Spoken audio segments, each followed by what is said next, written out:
The March 13th, 2025 Des Moines City Council meeting is now called to order. Councilmember Oxiger will now lead us in the pledge. Please stand if you're able. I pledge allegiance to the flag of the United States of America and to the republic for which it stands, one nation, under God, indivisible, with liberty and justice for all.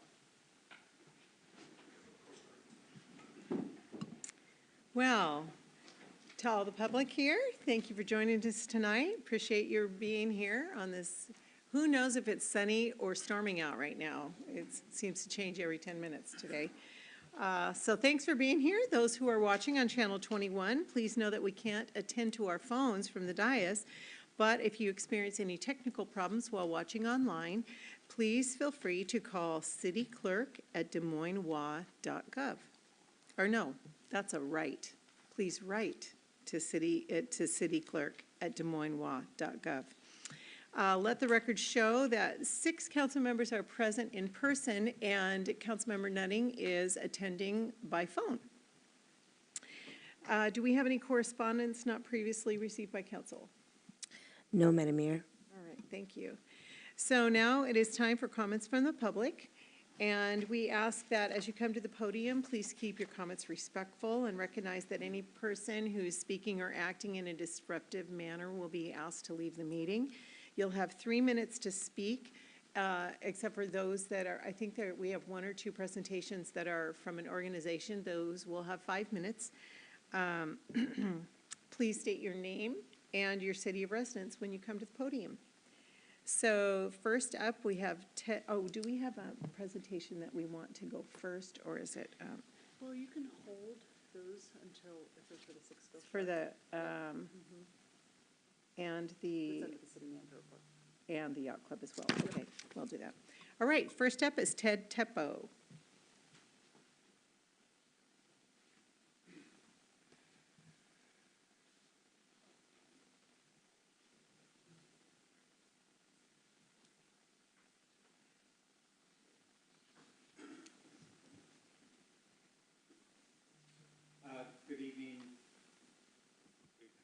Good evening, Mayor, Deputy Mayor, council members, and any other staff or community members who are here. My name is Ted Teppo, and I am here as a representative of the Des Moines Memorial Drive Preservation Association. Our mission is to honor those who died in World War I by advocating for the preservation and the maintenance of Des Moines Memorial Drive as a unique living monument. Our committee members, there are 2 others here tonight, and others that are not here, have developed a storyboard timeline concerning the history, the background, and development of the drive as a memorial, which was done to honor locals who were lost in the World War I conflict. I'm here tonight to ask for your support in approving the Triangle Project, including our timeline that is to be used as part of the interpretive signage at the site. Our group is very thankful for the opportunity to participate and further the story of those lost, and continue to advocate for the continued development of the drive. Thank you for allowing us to voice our support for the project. Thank you. Next up, we have Randy Williams.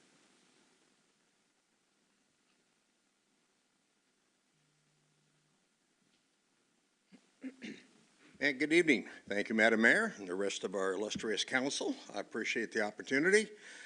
Like a lot of us here tonight, I'm here to talk six-gill sharks and why we want to get those little critters declared in this area as a six-gill site of the world.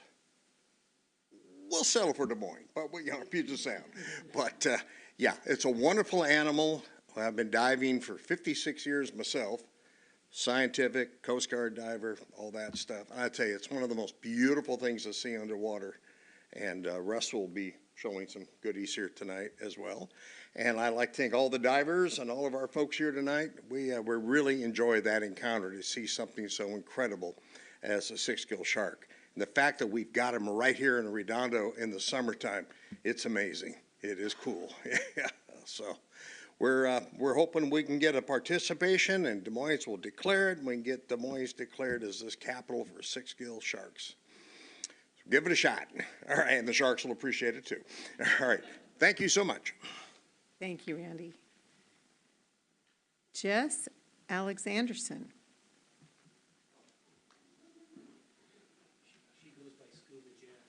Oh, Scuba Jess. Hi, everybody. Thanks to the mayor and everybody here for having us divers invade your situation. This is great. We just wanted to raise awareness of the magical six-gill sharks that we have here right in our backyard, and just bring awareness of how amazing they are and help protect them. Unfortunately, some of them have been fished out in past years, and it's just terrible because they are just amazing sea creatures, and our oceans just really need our help and our love, and if we can just educate the community about what we have, and not only the six-gill sharks, but all the other amazing sea creatures that live down there, Pacific spiny lumpsuckers, we have wolf eels, we have rockfish that need our help. They all need our help, and unfortunately there's like a lot of litter in the area, and like the whole state of Washington, and I know this is about saving the sharks, but all of that litter, if nobody picks it up, a lot of it unfortunately ends up in the ocean. So if we can bring awareness to that, to just ways we can help our sea creatures, I think it'd be great. So yeah, thanks for the time. Oh, and there's new, well, no, we'll talk about that later. Anyways, go Sharks. Yeah, I am enjoying your dress. It's a little reminiscent of Miss Frizzle. Next up, Natalie Anderson.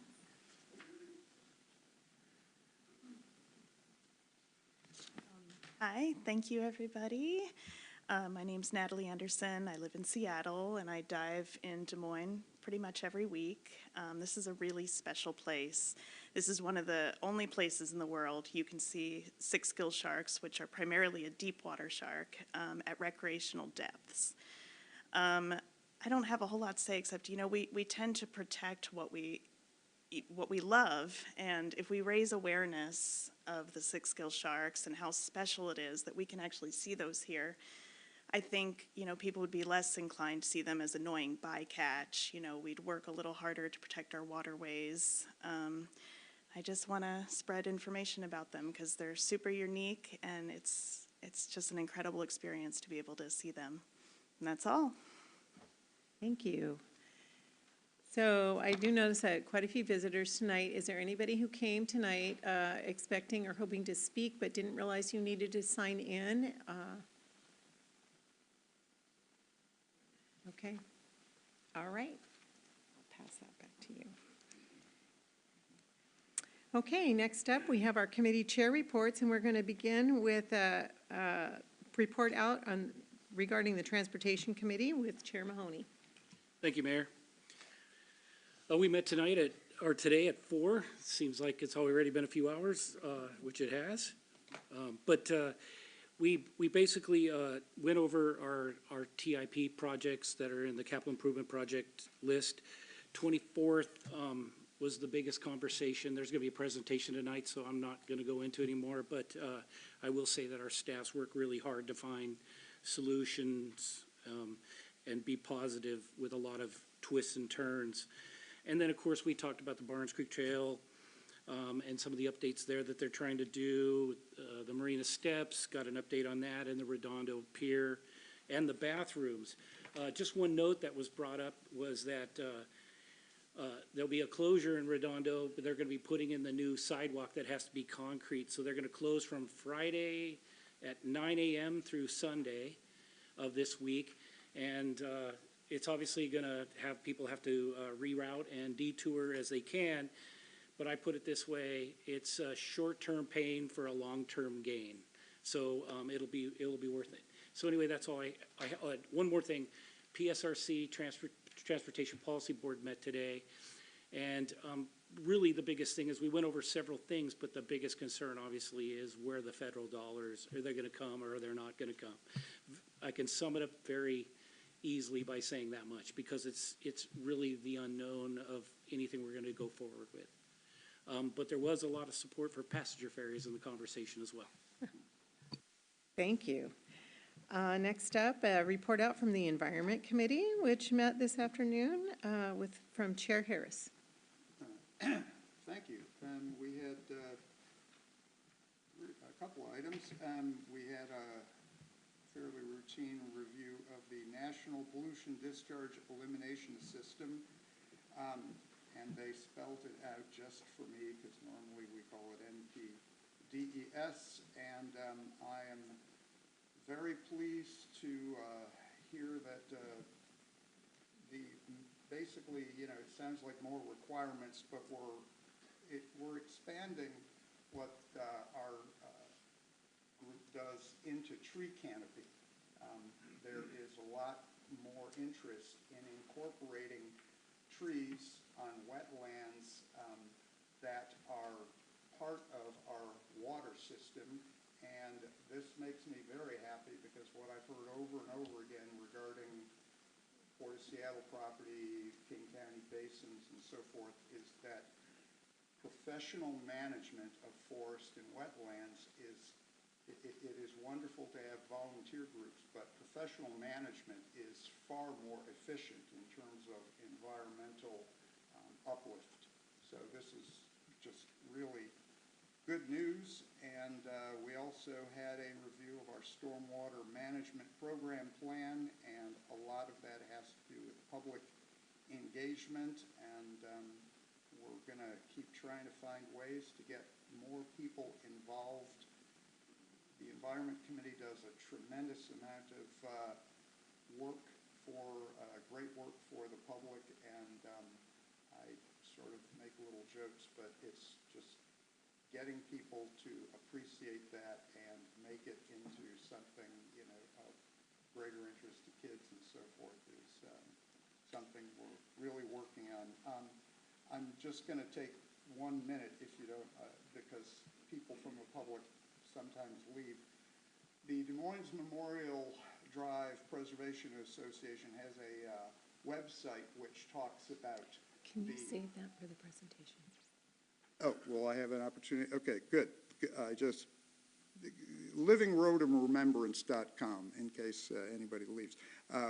I also I'm a member of the Emergency Management Advisory Committee and our sole member in South King County.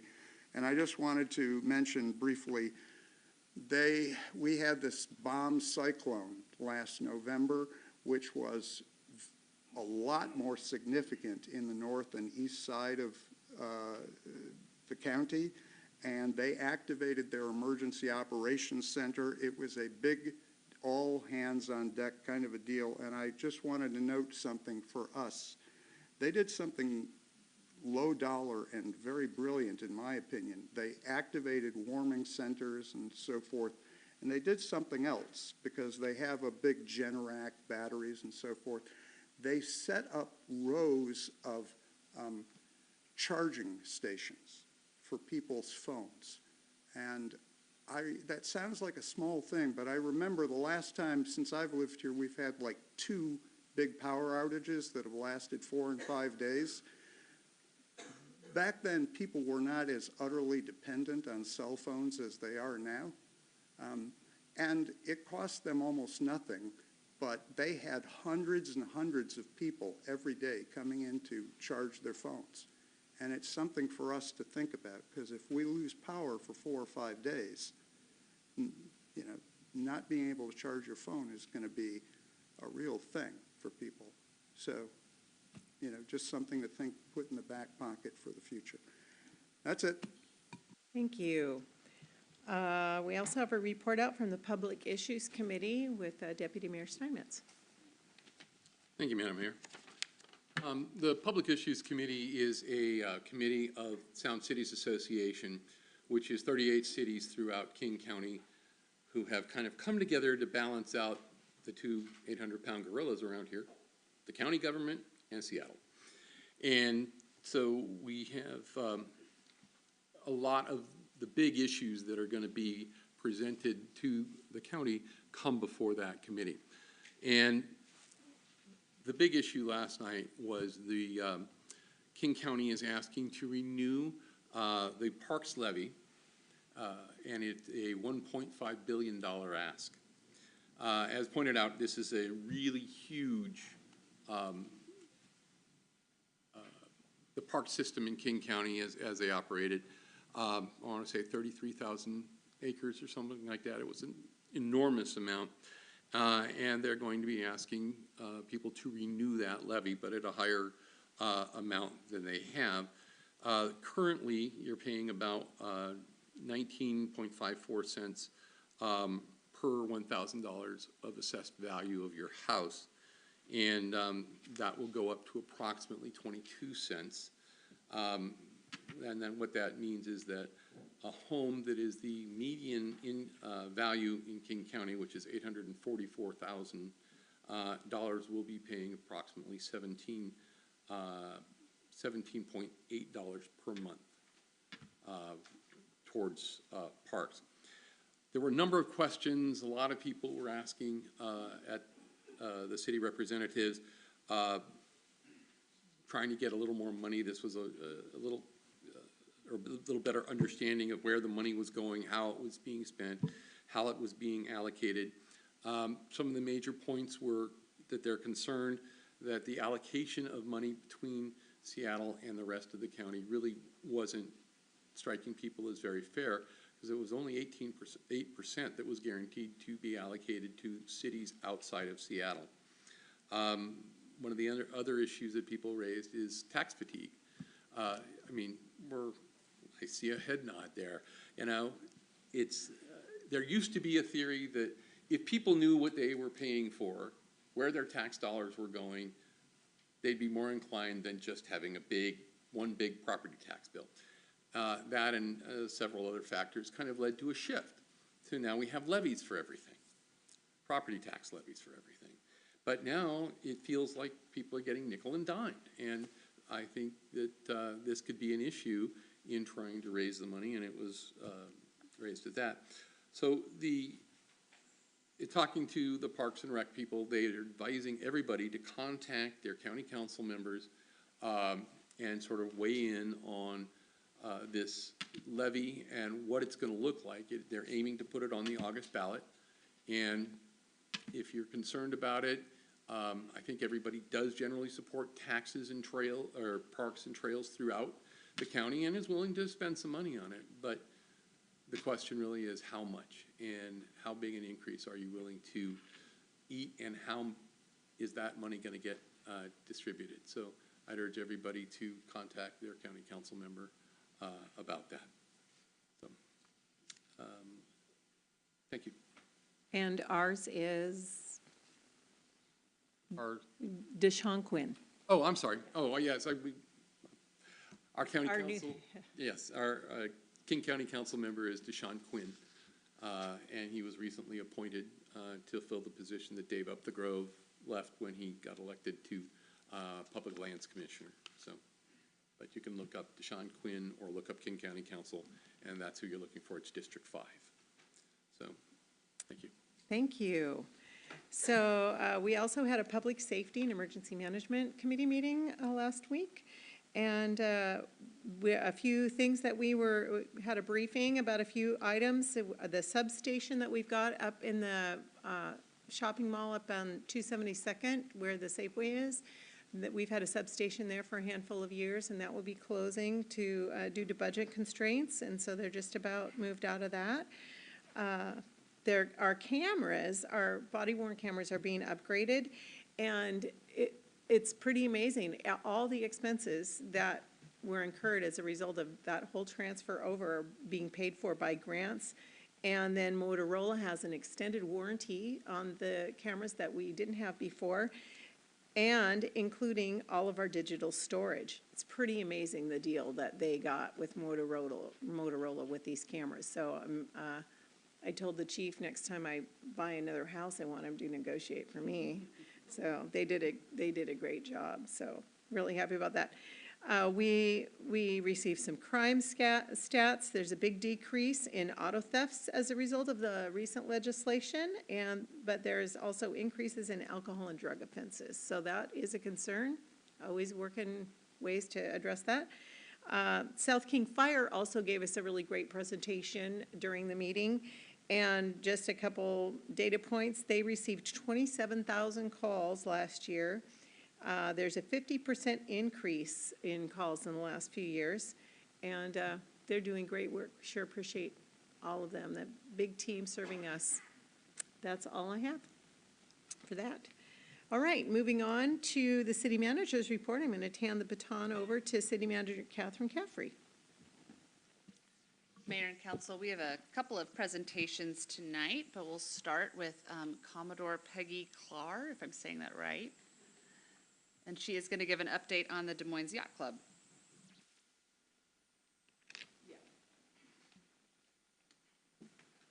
Good evening, Mayor, council members, city staff, and residents. I'm the Commodore of the Des Moines Yacht Club.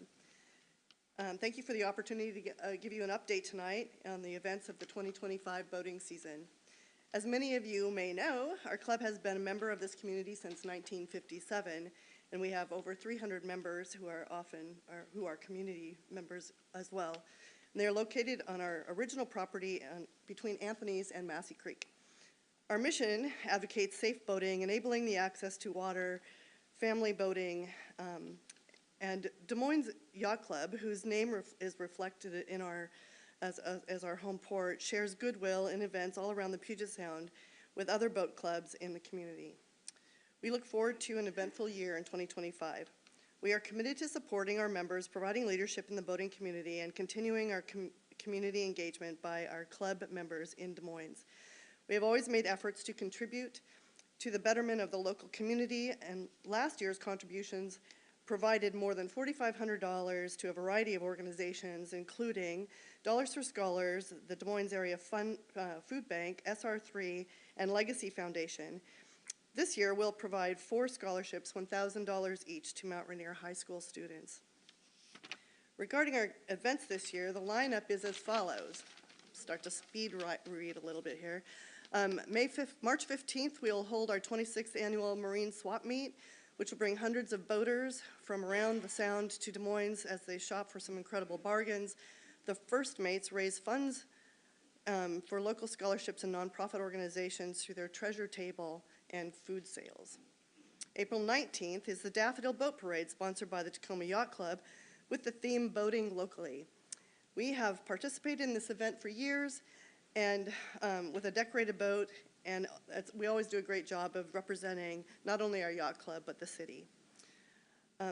Last year, we were recognized at this event with 3 awards.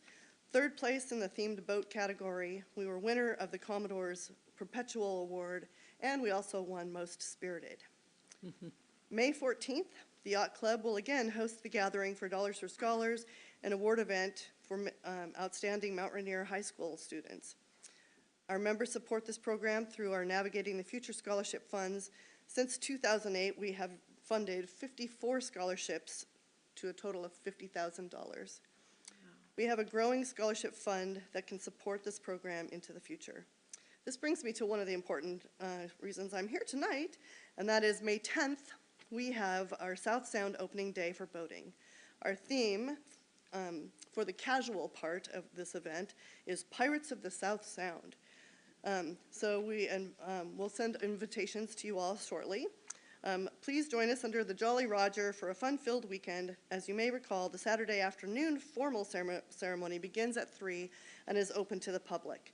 We are planning the usual fanfare with a flag ceremony, the reading of the city proclamation, and we'll be closing with the blessing of the fleet.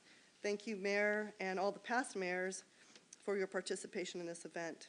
As we have done for many past years, we'll focus on bringing many visiting yacht clubs to our area by sea. Our objective there is to demonstrate that Des Moines is a great boating destination. That too, though. And we are working closely with Scott and the marina staff to pack public marina with visiting boats. And I'll be back to the council meeting in April to hear the proclamation read into the record. This is an event that is a reason to come to Des Moines and should provide our community merchants with some business. July 4th, we're hoping for that lovely lighted drones show. Again, you may see Des Moines Yacht Club boats in the marina. July 18th through 20th, we'll be participating in the Des Moines Waterland celebration and the parade, also supporting the gathering of the classic wooden boats in the marina and delivering another 100 wooden hydroplanes for the kids' activities. June, July, and August, we will, along with everyone else, be enjoying the marina, the waterfront activities such as the Saturday market, music in the park, etc. There are more plans for the fall and the holiday seasons. We are continuing our lighted boat parade by partnering with the boating organizations and tenants in the marina. Of course, this is weather dependent, and I will return to talk about those activities later in the year. We are contributing part of this community, and we promote this city as a great water destination wherever we go. We are proud to call Des Moines our home port. And in closing, please know that we appreciate your efforts in leading our city and, and the emphasis you are all applying to the marina redevelopment. The community is enjoying the north parking lot and the beautiful promenade, and now we will finally have dock replacement beginning. So congratulations on the work well done there, and thank you for the opportunity to provide you an update. If you have any questions, I'm happy to answer. Thank you. Councilmember Mahoney. First of all, I'd like to say thank you. You've participated in the parade and provided boats for years now as we try to move and get that Waterland theme. As somebody that's been one of the parts of organizing it, we've always appreciated your help. With that said, and by the way, the spirit thing, yeah, I've been to some of your functions, I get that. But the deputy mayor and I would love a chance at a date in the near future to make a couple of asks of you again for this year's parade. There's some things that are in change and flux we'd like to talk to you about that we think you can help us with. If you were going to get to that, sorry, I stole your thunder. Anything else? No, that was it. It was. I'm just as, Councilmember Nutting, do you have any questions? No, I'm good. Thank you, Mayor. All right, thanks. Thanks, Peggy. All right. The next item is we have Ross Freeman and Terry Sullivan here from the Office of the County Executive from the Climate Action Area. There is an item later on the council's agenda to consider the city joining the K4C group. They are here to give a brief presentation on what this group is ahead of that item later on in the meeting. Thank you very much, Mayor and Council, for having us tonight, and we appreciate the invitation to speak about K4C, which that's the acronym we use for the King County Cities Climate Collaboration. You'll see the logo down at the bottom there. And tonight, myself, Ross Freeman, and Terry Sullivan will be delivering a little bit of information about sort of the value proposition of joining the K4C, what's in it for your city and your community, and how we can add resources to your climate work. And do I advance the slides, or do you? Oh, they have the clicker here. Yeah. Okay, let's see if we can get that going. Where do I point that?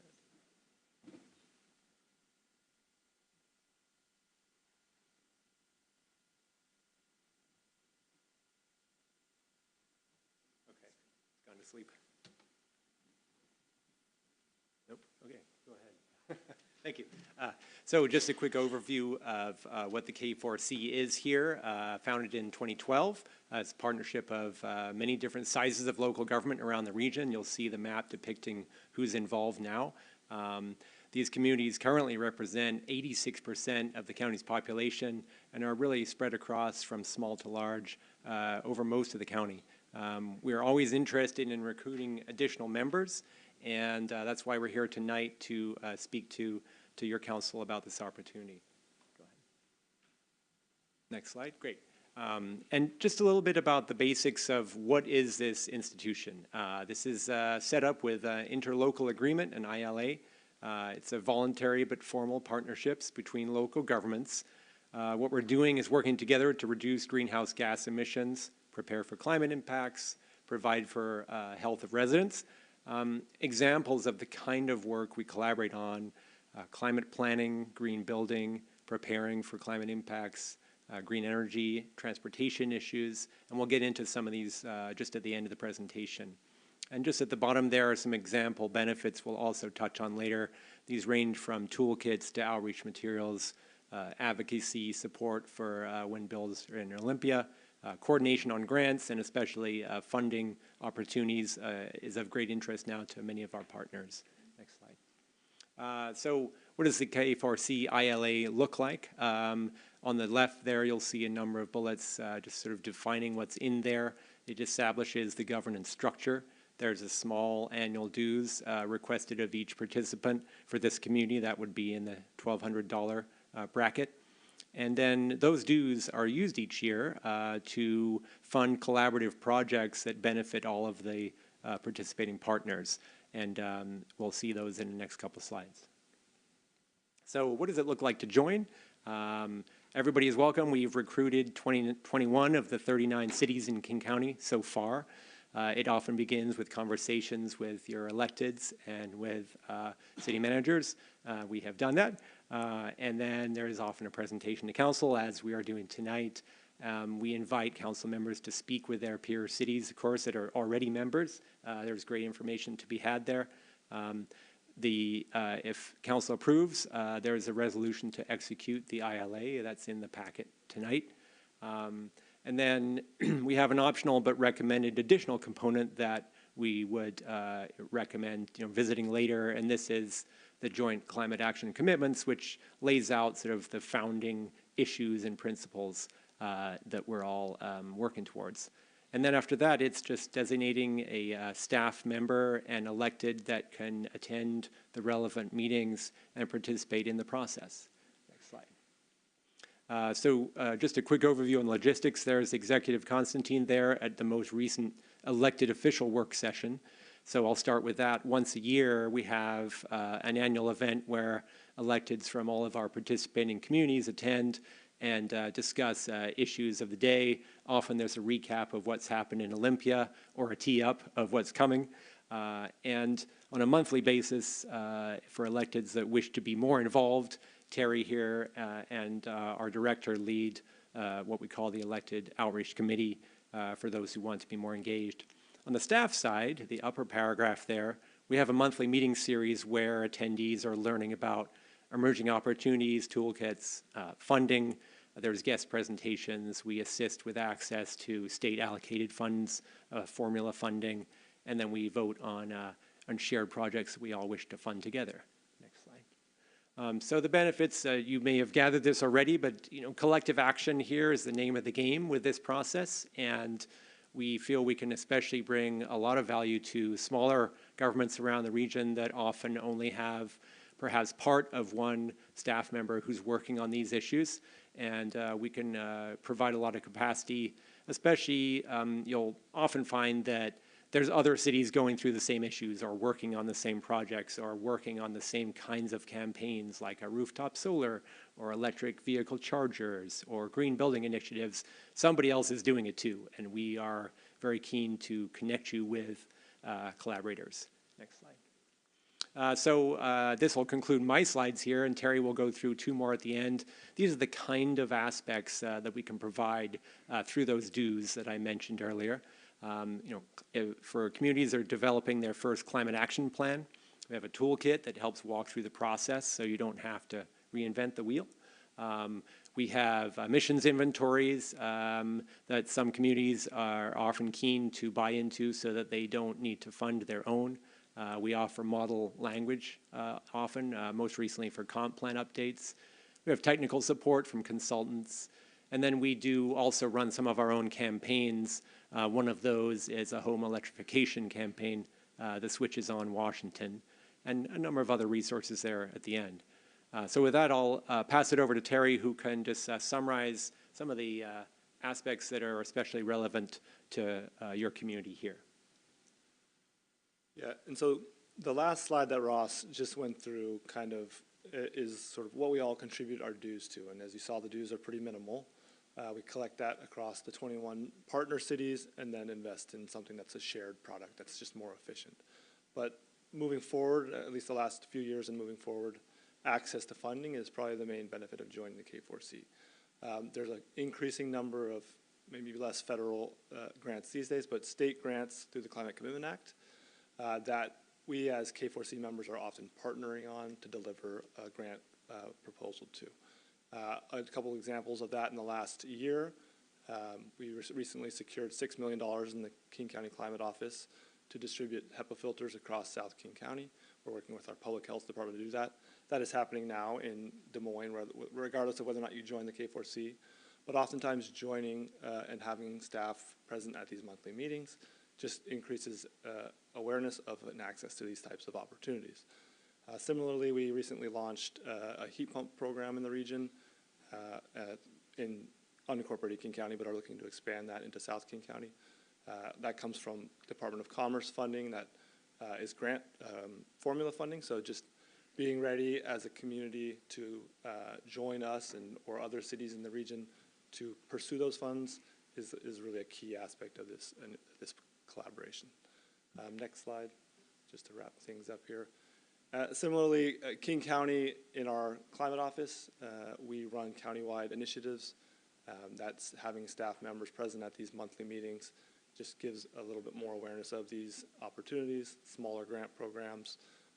Ross runs a EV charging grant program. And so just having that staff member available for us to connect with and partner with really does result in increasing funding opportunities for your community on climate. These are a few examples, but there are many more. And we've recently received a large number of grants in King County and are looking to deploy programs across the region. And so just having that person that we can connect with, get these opportunities out to your community is always helpful. That's kind of the pitch we've got, and so we can take questions if anyone has them. Any questions? Deputy Mayor Steinmetz. Des Moines is kind of unique because we have the only marina in the South King County. And we're looking at trying to electrify and trying to be one of the first in the Sound, actually, that can support electric boats, which are coming, certainly within the next 5 years, and also possibly electrified ferries. How would that fit in with this? I'm not sure exactly how that would fit into this, but having your staff member available to connect if you're interested in pursuing a grant that needs some support from our team, if you have staff members who are reaching out to King County Metro and looking to partner and connect on opportunities, I think it just increases that connection. But I'm not sure we have a specific kind of initiative related to the ferries. But yeah, I'll add into that, Deputy Mayor, we don't have an electrified ferry initiative in the Climate Office or in K4C at this time. But as Terry mentioned, I'm our EV program manager for the Climate Office, and so I do spend a lot of time connecting with peers and colleagues and maintaining awareness of what the funding opportunities are that are coming down the pipeline and working a lot on public charging. And I know that that's been of interest here in this community and that you've secured some funding to do so. So congratulations for that. That is an example of a situation where we actually brought a lot of communities in under our umbrella to apply for state funds to get EV charging. And the next time that the Department of Commerce opens up that funding opportunity, which we think is this summer, we will try to bring others along under the umbrella again, where we handle the hassle and the admin and the paperwork, and encourage as many people to apply as possible. So it could be that they have a broader search image for what kind of charging they're looking for in that grant. We don't know the details yet. Thank you. Councilmember Nutting, do you have any questions? Yeah, my only question is the slide that said a minimal cost or a slight cost. What exactly is the cost to be a part? Thank you. I can speak to that. And we will, of course, you now have these slides, so you can refer to them. There's a couple of different size categories based on the population of the city. And for this community, it falls into the $1,200 a year annual dues band. And I expect you'll stay in that category for quite a while. All right. Any other questions? Councilmember? No, I'm good. Thank you. Okay, good. All right. Well, great presentation. Thank you guys for being here. Appreciate it. Thank you. And then Thank we'll you. take the item up later on your agenda. Okay. Our last item, without further ado, is the Six Gill Shark presentation. So Russ Higby's here to take it away. And I've been told the clicker thing does work. We just have to make sure it's on.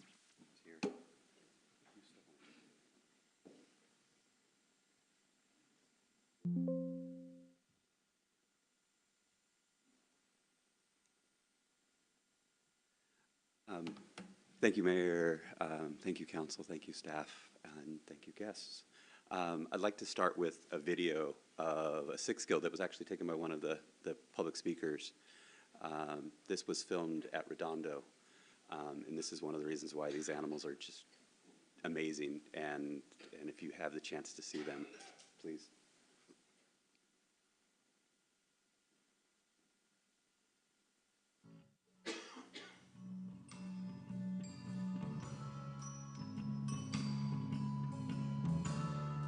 While this goes on, you'll hear people diving Redondo. You can kind of get, you may have heard bad visibility, murky water. You can kind of get an idea of this is kind of normal conditions for us down there.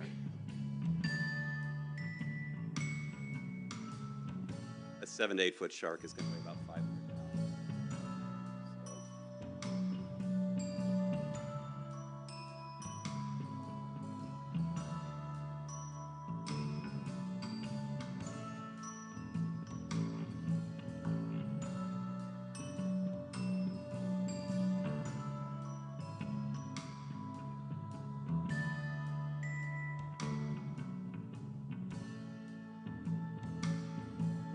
Interesting features you'll notice. So obviously this is called a 6 gill shark. Most sharks are 5 gills. There are 6 and there's also 7 as well. So, and then if you notice, it doesn't have the big dorsal fin that you may think of sharks having. Because this is a deep, slow water, slow moving shark, it doesn't need that stability.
So again, this was filmed by Randy Williams, who is a local legend.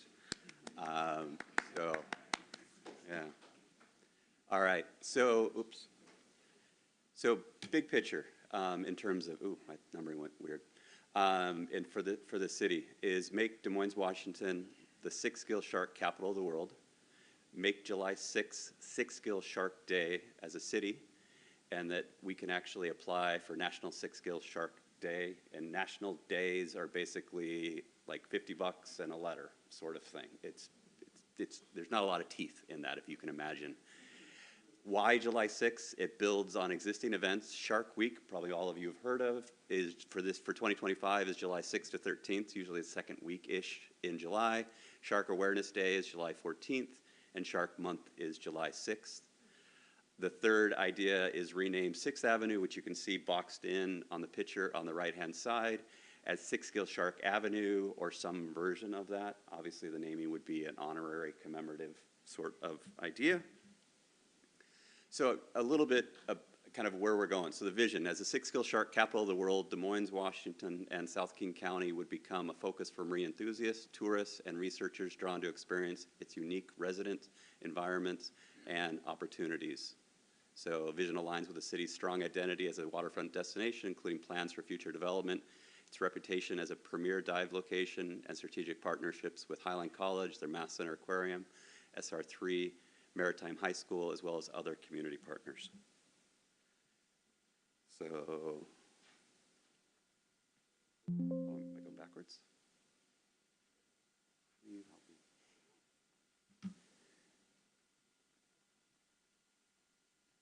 So further ideas, these would not necessarily be the city council, but other ways we could go with this. Create some kind of educational infographic sign that would be placed at both Redondo and the marina, similar to the whale trail, which is the far right picture signage. And in the upper right corner is actually a draft of that one of our local divers and amazing graphic designer has been working on. Celebrate unveiling on July 6th, which is a Sunday this year. Other ideas, could we participate in the Waterland Parade float with some kind of shark theme, have parallel programming similar to the Squidorama event that happens in the fall with the city, with the library, and a couple other partners, Art Commission. Link to displays and programs at the Mass Center Aquarium, potentially a 24/7 underwater camera at Redondo, and then swag that maybe could be sold by local businesses. So a little bit about the sharks. So Redondo is literally the best place in the world to see them. They are here late spring to early fall. These are a deep water shark species that are rarely seen except by scuba divers at Redondo. Something is interesting at Redondo. Females are up to 18 feet. That's big great white shark sort of size, just to give you an idea of scale. Males are a measly 12 foot. And we are in the Puget Sound seeing 3 to 8 foot individuals, which we would believe that the Puget Sound is a nursery ground for these animals. They are listed as near threatened by IUCN, and the population is noted as decreasing, and Washington State lists them as a species of greatest conservation need. By the way, the pictures on these are all from underwater photo contest hosted by the MAST, taken of sharks at Redondo. Redondo itself is one of the top dive sites in Puget Sound. A study by Sea Dock Society found it as the #2 most popular site. There are 3 dive shops within 4 miles, 8 in TLC that are both in the city limits, Underwater Sports and Federal Way, and a lot of other ones scattered around. More than 10 different dive shops held classes consistently at Redondo prior to pier and parking construction. Why dive Redondo? Parking, easy access to water, quality dive sites, distance from home, amazing brand new bathrooms, and outdoor shower and rinse areas. A little bit of the financial. The study that I mentioned before looked at financial impact of scuba diving in our region. Club divers, which is a very small set, those are basically the shops have a club group that dives maybe on a weekly or on a monthly basis. Those groups alone spent $3.9 million in the region, and for every dollar added $1.8 worth of economic activity. Local Facebook group, Thursday Night Diving at Redondo, has over 500 members.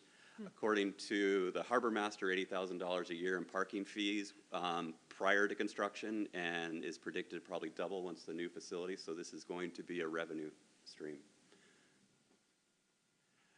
So this is the final slide. So these are the steps that the city council could potentially take, as were mentioned before. Councilmember Mahoney? Thank you. This was introduced to me by the dive community and Russ, and several of us got together from all the Highline School District, Highline College. Our city manager was there, our harbor master, pretty much everybody represented, and it's such a great thing. Just so you guys know, I've been diving for just shy of 25 years. It took me nearly 15 years before I saw my first one. But when you see these animals, they're incredible. And they're worth saving and bringing attention to and education and so forth. Part of these requests here were a couple things. I thought the statement that Russ proposed was making Des Moines, Washington, the 6th gill shark capital of the world.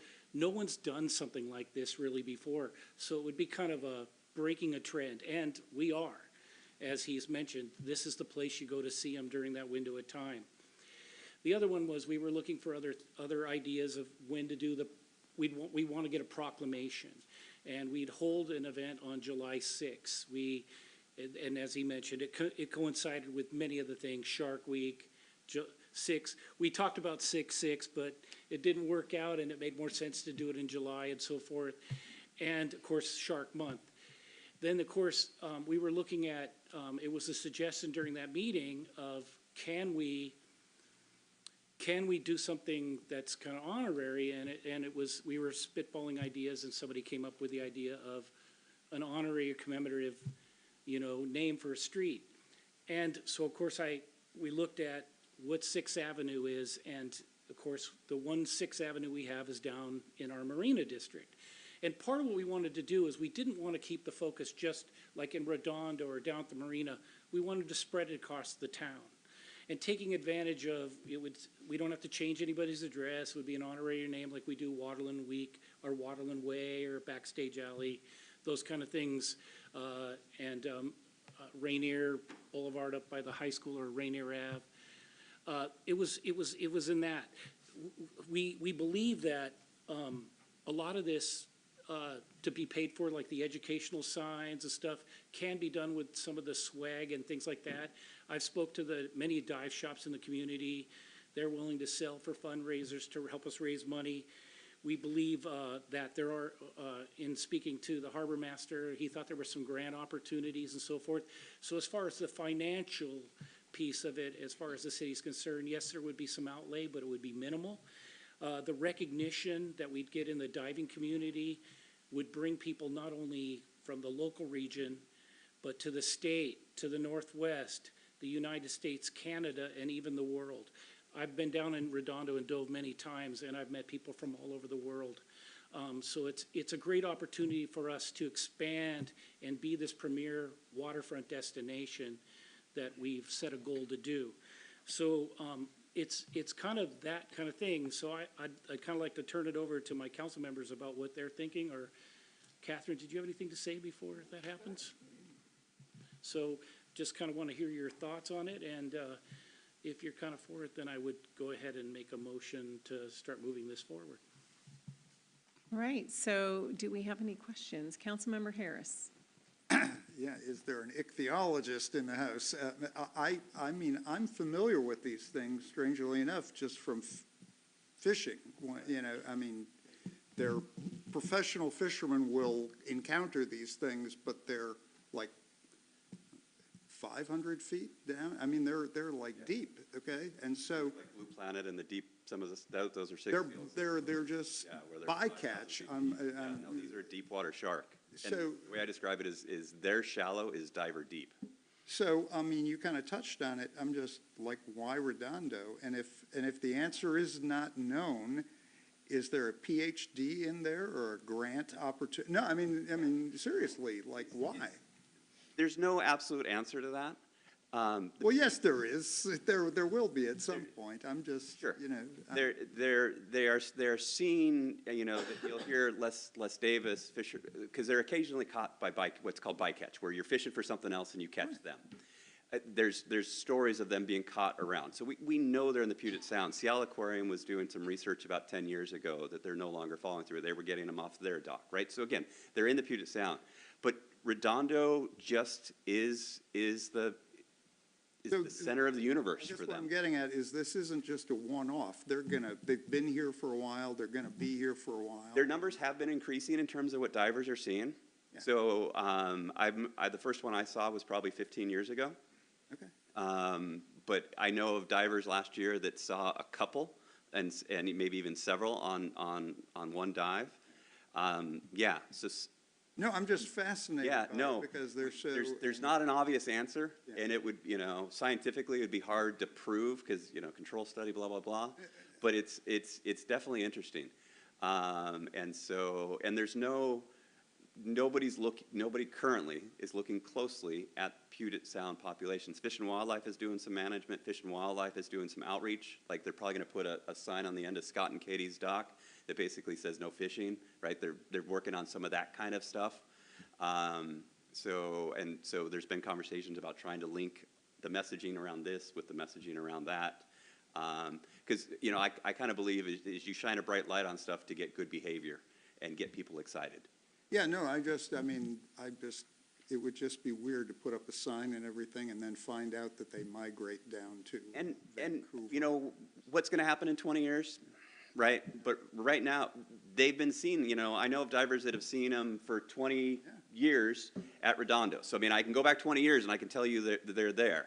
So, No, I'm sorry, I'm just No. obsessing because it's just, I'm like, I remember. Oh, yeah, the other thing is, do they call them smileys here, or have you ever heard that thing? I've never heard that. No, in Irish, a little Jeopardy question. In Irish, the Irish name for six-gill sharks is, it translates as to smiley fish, because they have this kind of, Yeah. I don't know if it And comes right out, again, but they're they look weird. found globally, right? They're found all around the world. Yeah, So- no, it's super, my only, the only thing about this, and I'll just, is just, I wish that the street could actually be, I'd be more amenable to having the street be to Redondo, if really it's a tourism thing. I mean, I get the idea of Sixth Avenue, but if the idea is to make Redondo the destination, it would just, that would seem more but anyway, it's not anything. It's wonderful. Thank you so much, sir. Thank you, Councilmember. Just a quick response to that. They have been seen at saltwater and diving, and actually out near the pier in the marina, just off the northwest. But like I said, I could understand, and trust me, we looked at how we might be able to do it down there. But it was such a good idea to combine Sixth Avenue with Six-Gill Shark Avenue. We just really liked the idea. That's why we all decided that was the best option. And it does bring a different part of town into the inclusion, is kind of what our thinking about it was. But agreed, we explored the opportunity there. And, you got Redondo Way and those kind of things, and they're already named appropriately, so we didn't want to take that away from them as well. But, yeah, we shared your concerns on that, and that's why we kind of came up with that. And with the Marina District and some of the placemaking we're making there and some of the plans, it brought excitement and kind of a luster to the community as well in a different light, in a different part of town. Deputy Mayor Steinmetz. Yeah, I don't really have a question for you. I thought it was a wonderful presentation. Thank you. And I think this is a really cool idea.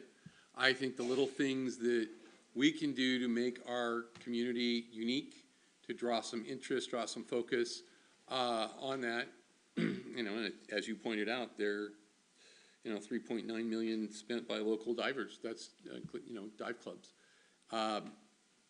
That's great. That's money on the table. Let's go ahead and get it. So I like the idea of establishing ourselves as the Six-Gill Shark. I also really like the idea of spreading it throughout the town. I think the renaming of Sixth Avenue, or an honorary naming of Sixth Avenue as Six-Gilled Shark Avenue, it fits. It's a little corny, but it does sort of make the whole town aware rather than focusing on just one place. So I like the idea. I think it's a good one. Any other comments or questions? So I'll take Councilmember Grace Matsui and then Councilmember Oxiger. Thank you. I appreciate getting the opportunity to learn a bunch more about six-gill sharks today. I do want to point out that we are working towards having a bit of fiscal discipline in making sure that all proposals that come before the council have hard numbers and how much it's going to be supported and how much it might cost. And I always get a little worried when people start talking about buying swag. I was part of a recently part of an organization that got left literally holding a bunch of bags, and we thought they would sell, but they did not, and it ends up being actually a cost that was not recuperated. And so while I think it's a fantastic idea and we have lots of ways that we can celebrate six-gill sharks, I would like to see all presentations to this council that have financial outlay have a hard number attached to them. Thank you. I have a quick clarity question when you're talking about the swag, whether are you talking about this would be an outlay of your own organization, or are you talking about this would be an outlay are you asking for a city outlay for swag? I don't see it as a city outlay. What I see is setting up I'll use Zazzle as an example, where 8 could buy some shirts, that are specifically set up. They sell them in their store, and they give $1 per thing. Something like that. I don't see the city And then in terms of like the infographic, which that's going to be a couple $1,000s to put 2 signs in there. We've already been looking at some funding to help cover that cost. So it would, at worst case scenario, it would be pretty minor for the city. It looks like the only cost to the city from this would be the commemorative street sign addition like we did for Waterland Way. And Mike has indicated it was a very minimal cost, but we can absolutely bring back that number. Go ahead. I appreciate it. It also means that there's a large difference between a brainstorming session and what we are committing to spending dollars on. And there's a lot of brainstorming, but that's different than voting on a commitment for a few $1,000s there, a few $1,000s there. And so if we move forward with the idea, I would like to see a formal proposal with the true cost of what we're committing to. That's just the follow-up, because again, I don't want to say, hey, we're going to commit to this great idea, and then you turn around and say, it's going to cost $26,000. Oh, wait a second. So again, it's just, let's talk about making sure that proposals that come to the council that include any sort of financial support have estimates, numbers. Thank you. If I can just add, the only thing that at this stage that we're asking the city are these 3 things, which don't have, except for this, a little bit of signage, right? The other ideas were other things that could be taken with partners and so forth. That's not what's being asked. I appreciate the clarification. Councilmember Oxiger. Yes, thank you for the presentation. One of the things that I think is interesting about this is that if you talk to the general public, the moment you mention shark, you're thinking about great whites and, you know, threats to people's stuff. Can you elaborate a little bit more on whether these are threat, you know? Yeah. So there are actually 11 species of sharks that are found in the Puget Sound, Salish Sea, and I've heard of 1 bite of any shark on the Washington outer coast. Period. That's it. Sort of idea. These are not aggressive sharks in any way. They're, to be honest, they're actually marine mammal eaters. So there's a weird, interesting link with SR3 and the stuff that's going on there. So these are, you know, these are not the fearsome things. And to be honest, the fearsome thing is mostly not real anyway. So I would dive with them. I would take my son to dive with them. I would get, you know, as close as I am to this podium to them and not have any concern. Councilmember Harris.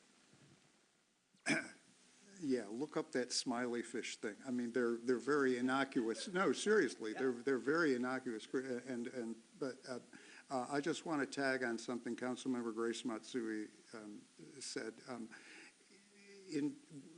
I don't think anybody's, you know, trying to hold you to account, but it's just why I like the former 2-touch system we had, where you would have this kind of a thing, and there is no onus about money.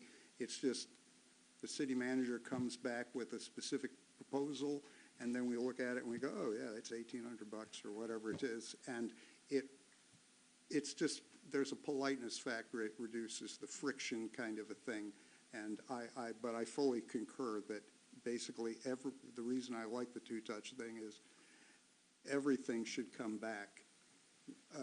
The vagueness thing, I never vote for anything, even if it were a cure for cancer, if, you know, there wasn't something like a spreadsheet involved. But I don't like to have presenters feel that pressure to be accountable for the dollars. It's just I call it good hygiene. So, yeah, thank you. Yep, happy to. I mean, again, this was a presentation that, you know, Russ put together, and it really didn't actually come from city staff. But we are happy to get things fleshed out and bring it back to you all to see if you're, you know, wanting to move forward. It looks like, one moment here for a second. Councilmember Nutting, do you have any questions for clarity? I don't have any questions for clarity. I just, if I could make a comment. Absolutely. As Councilmember Mahoney, I've been a diver for well over 25 years, and I did not have to wait as long as he did to have my first encounter with a six-gill. It was not at Redondo, it was in Canada, and we used to do a lot of boat diving up there. And the dive shop that I went through, as soon as these things were being spotted, their revenue and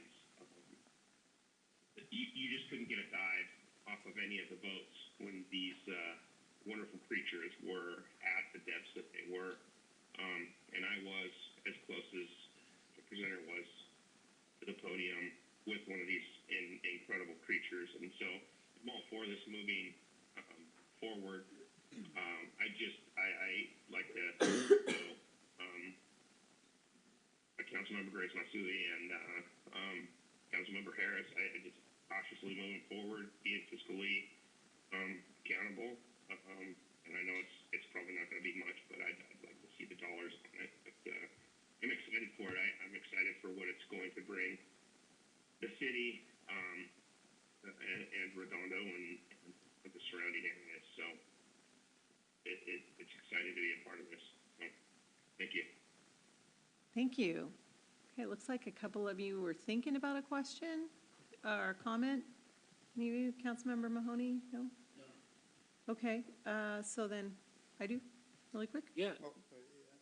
You do? You have another one? I have one very quick thing. All right. Just in the thing, it's just consistent spelling. I hate to be that guy, but if you name the street, I just don't want it to be the number 6.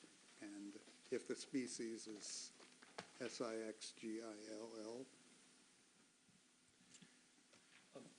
Yeah, well, I think in the motion that I have, I think I'd already kind of taken into the same considerations of this, and basically, a couple of these I think are essentially free, so that's part of my motion, and I've always thought this. So I move. Oh, wait, I mean, I do have still. Oh, I'm sorry. Yeah. Go ahead. Yeah. Did you have something? Thank you, appreciate the acknowledgement. My question is whether this would be better suited for a new business since we're in a briefing right now? And you could answer that, but there was also this recommendation about a second touch, so do you want to respond to that? Or? Yeah, you can make a motion now, or you can make it later. Okay, so my comments are, I love this. I loved especially the part in the slide deck where you talked about the different kinds of partnerships, the education, pulling the schools in, Maritime, Highline, the opportunities, and then I wasn't aware of how endangered the species might be, but then combined with how accessible it just happens to be here versus other places in maybe the country or the Pacific. I'm not sure where they exist, but so I love the honoring and the protection and the awareness building and the education about an animal like this. So absolutely fantastic. And I love the energy that many of you have pulled together to create something like this. It's very cool. But nothing has yet happened. So I do recognize the first 2 items that were brought forward are relatively free. It's just make a proclamation, and all the work is up to however you guys gather each other. I would be very reticent to spend any time at all putting up a sign downtown for something that hasn't ever happened yet. So I would really like to see energy built, some ground under you. It's like, oh, did you really have your festival? And did people really come? And did you really like doing this? Do you want to do it again? Because it's not just the expense. Even if the sign is only a couple $100 to put up, you've put up this sign downtown that people are going to ask about, and you'll have to say, oh, no, we really don't have that anymore. I mean, no cold water. I mean, I'm totally stoked about the idea. But I would like to see 1 or 2 events, and then the energy builds, and oh yeah, we really do have this thing in town, and this is why we did this with this street. That's my take on that. So I guess the next question is, did we want to have two touches, or did we want to make, don't want you to make a motion and have it fail. Well, Yeah. you haven't heard the motion yet. Yeah, go ahead. And I would like to do it now, since we have folks here that have come for their time, and Okay. rather than waiting later, it just would be a courtesy. But basically, this is the motion I have, is I move to make Des Moines, Washington, the six-gill shark capital of the world. I move that we create a proclamation to honor that on July 6th. We direct city staff to explore the cost and of Sixth Avenue being renamed and honorarily as Six-Gill Shark Avenue, and I agree with the spelling, as it would be Sixgill, and explore grant opportunities for the education boards, bringing the last two components of the motion back before council for approval. There's my motion.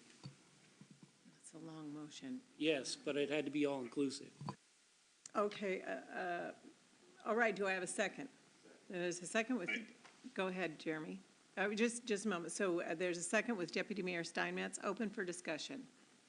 It sounded like, Councilmember Nutting, you were wanting to, I'll grab you first. No, I was just going to second the motion there, Mayor. Thank you. Oh, sorry about that. All right, thanks. Hands raised, discussion. Councilmember Harris? Would you be amenable to simply bringing the whole shebang back as one vote for the next thing? It sounds like you're asking for action, for some action now and then some to come back. And so I'm just saying, would you be okay with bringing the entire thing back for a vote next time? Well, not really. I'm of the idea that no matter what happens, I believe we need to make this the Six-Gill Shark Capital of the World and honor it on July 6th. And I think there should be no reservation in that piece. It's when, obviously, being fiscal responsible, seeing the other options, we can conclude other things we can do to honor it. So I'm going to say no to the request. Any other discussion items? Councilmember Oxiger.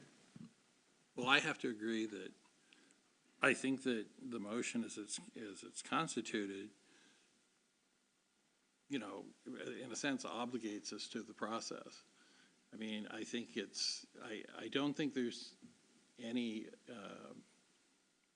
opposition necessarily on the part of anybody here on the dais towards the idea, but the devil's in the details, and it would be nice to, have staff look at it, bring back some additional information, present this, as a second read on this. I'm nervous about getting too far down the road before we actually do some research. So Councilmember Mahoney, would you be open to dividing this into two motions and take care of the free stuff? And then for the sake of everybody sitting here, to be able to celebrate something moving forward, and then make a second motion with some discussion with regard to the third item? Would you be open to that?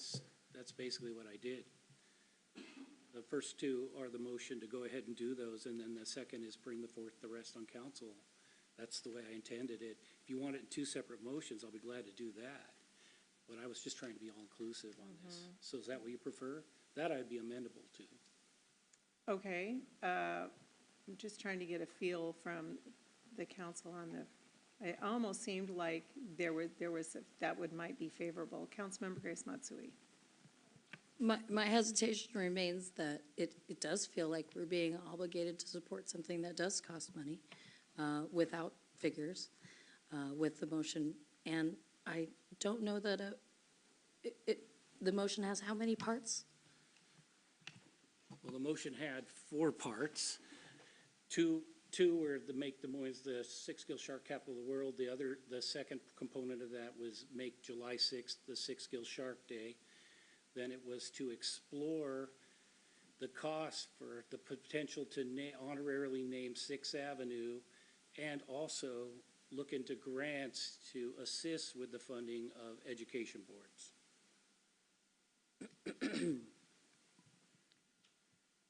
I appreciate the clarification. I think that it's tough for me to support the 4 parts. I think I would be more comfortable splitting it into the 2 that Mayor Buxton suggested. Sorry about that. Someday this voice will come back. And I appreciate that the language is explore, but there are other types of events and commemorative. Is this something that is moving towards an ad hoc committee to talk about celebratory?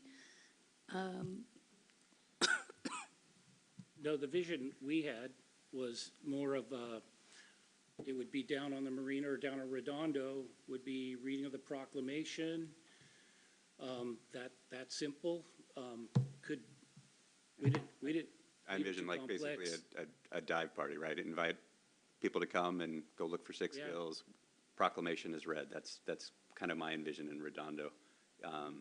So there wouldn't, besides it being hosted in Redondo, I don't foresee there being any cost to the city. So we have Deputy Mayor Steinmetz and Councilmember Harris. Yeah, I think it makes some sense, given the concerns, the financial concerns, to divide the question. The first 2, making it Six Skilled Shark Capital and doing the proclamation on July 6th, the Six Skilled Shark Day, great.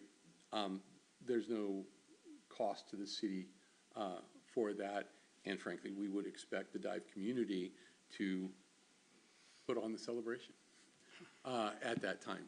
So, but I do think that asking staff to come back with the cost of the commemorative signs and just exploring any grant opportunities that might exist out there, those are 2 separate things, and one we can, I hope there's not any heartburn doing tonight, and the second, and excuse me, the third and the fourth parts are something we need to look into and learn a little bit more about. So I'd support splitting the motion. So then I'll rescind. Well, there was one more, there was another hand raised here. Councilmember Harris, do you still have a discussion? Yeah, thank you. So this is where I start to get stroppy, as when I put on my other marketing hat, is just, we've done, since I've lived here, any number of, initiatives to try to drive tourism and interest in Cape Cod and Des Moines and so forth. And at the risk of, the reason that I wanted to put it all together is that at some point we have to learn to market properly, okay? And coordinate activities and really drive traffic here like we know what we're doing. And I'm sorry, but if we do all of this ad hoc stuff and don't think about it, like, okay, what is this weekend, and really, because that's what marketers actually do. And so I was really trying to be helpful here. It's not just the money. There is a certain discipline to bringing people to your community. It's not like, hey, man, this is Strawberry Day, and this is, it's really a thing that people get paid a lot of money to do, and so it sounds like I'm being difficult, but I'm just, it started out as something like, oh, yeah, sure, bring it back, $1,500, whatever, swell. But I just wanted the city to have a few minutes to think about how do you put these events together, because we've got the UFO thing and other stuff we want to try to coordinate over time, and maybe the drone thing. And I just like having the city have some time to think about this stuff. But the more that it becomes just, we're going to do this, and then it just sounds uncoordinated to me, and that always makes me nervous. So that's it. I'm done. Okay.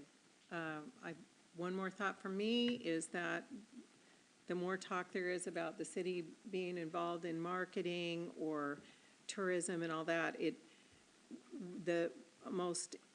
probably the most expensive event that the city conducts is going to be 2 days before this every year. So it's just, I just think that this needs to be given over to a community organization that wants to host, do, spend, whatever. I'm just so happy to make a proclamation. So that's my take on that. I think we're good on, would you like to split that motion? Thank I you. want to split the motion. I'm going to rescind my other one. Oh, go ahead. Just for process, All because right. it's been seconded, the motion now Oh, thank you. belongs to the group. So you can ask permission, Oh, from those that seconded it? well, just from the whole council Okay, so do I have the council's permission to To rescind withdraw. that motion? to To withdraw. the motion. withdraw and then. Withdraw. Okay. This 1, 2, so can we do it with the head nod? And he agrees as well. Okay, so go ahead, Councilmember. All right. Thank you. I move to make Des Moines, Washington, the sixth skills shark capital of the world, and make July 6th, Six Skills Shark Day. Do I have a second? Deputy Mayor Steinmetz for the second. Any discussion? All in favor, raise your right hand. Deputy Mayor Steinmetz, Councilmember Grace Matsui, Councilmember Mahoney. How do you vote, Councilmember Nutting? In favor. Councilmember Nutting and myself in favor, all opposed. Councilmember Oxiger and Councilmember Harris opposed. Passes 5-2. All right, Councilmember Mahoney. So the second motion, I move that we ask staff to look at the cost of renaming Sixth Avenue in an honorary capacity, Six Gill Shark Avenue, and that's spelled Sixgill, and explore any potential grant opportunities they may have to assist in the funding of education boards in the future, or direct staff. Do I have a second? Second with Deputy Mayor Steinmetz. A discussion. Councilmember Grace Matsui. I want to thank Councilmember Mahoney for his willingness to make adjustments for that motion. I very much appreciate it. I will be supporting this because I think it is a great opportunity, and it'll give us a chance to take a look at financial impacts and take a look at whether or not this is something that has the energy behind it, the community support, like Mayor Buxton said. So I just wanted to say thank you, and I will support it. Councilmember Oxiger. I too will be supporting this, and I would just like to explain, on the previous vote, is that it's simply a matter of not getting the cart before the horse, doing the details and doing the due diligence first, and I don't think it's a tremendous amount of time that it's going to take to do that. So I want you to know I'm supportive of the idea. It's just that I think we've got to follow procedure, and I don't think the previous vote did that. So, but I will support this. Thank you. All right. Councilmember Nutting, do you have any questions or comments on this one? No comments. Yeah. All right. Anyone else on this? Okay. All in favor of this motion, raise your right hand. Deputy Mayor Steinmetz, Councilmember Oxiger, Councilmember Grace Matsui, Councilmember Mahoney, Councilmember Harris. How do you vote? Councilmember Nutting? In favor, Mayor. Councilmember Nutting and myself in favor. It passes 7-0. Thank you so much. It's all right if you clap on this one. That was hard fought. Hard fought, hard fought. All right. Okay, we're moving into the next segment of our meeting. I do have a little comment. I'd like to invite the city attorney to make a comment for a moment or so. We've been having a few opportunities for points of order, and I would like some, before we move into the deliberation in this meeting and further meetings, just a little clarification before using that feature of a discussion. Sure, Mayor. Thanks. Mayor and council members, I was asked to look into this point of order issue and provide a quick summary. So point of order is a motion used to correct a rule violation. So if there is an issue, the council member is encouraged to say point of order at any time, and then the chair, the mayor, will respond at that time and ask for the council member to state their point of order. And then the member then explains the perceived rule violation, and then the mayor will make a ruling on that. And if there's a question about that ruling, it can be appealed to the full council, and then there's a majority vote. So just in summary, if you have a point of order, you wait for the mayor to acknowledge it, and then you state the rule violation. Thank you. Thank you, I appreciate that. All right, moving into consent. Would the city clerk please read this consent calendar? Item 1, approval of vouchers. Item 2, approval of minutes. Item 3, Redondo Restroom Replacement Project Construction Contingency Amendment. Item 4, Parkside Wetland Cleanup Consultant Services Contract Award. And that concludes the consent agenda, Mayor. Thank you. Do I have a motion? Councilmember, I'm going to, sorry, Jeremy, it's harder to see that. I'm going to call Councilmember Mahoney on that, and the second for Deputy Mayor Steinmetz. All right. Is there an item that a council member wishes to pull? Councilmember Harris. Item 3, the restroom contingency. All right. Any other items a council member wishes to pull?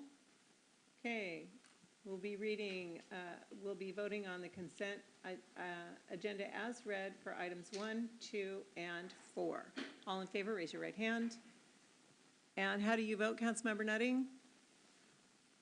In favor. In favor, 7-0 passes. All right, I'm going to turn over item number 3 to Councilmember Harris. Thank you. I have a one-word question. Why? Just for the record. Yeah, that's all.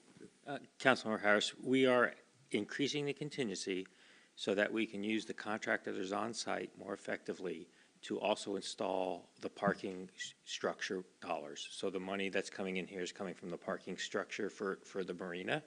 So we don't have to go back out and rebid a separate construction project just for the parking structure. Thank you, sir.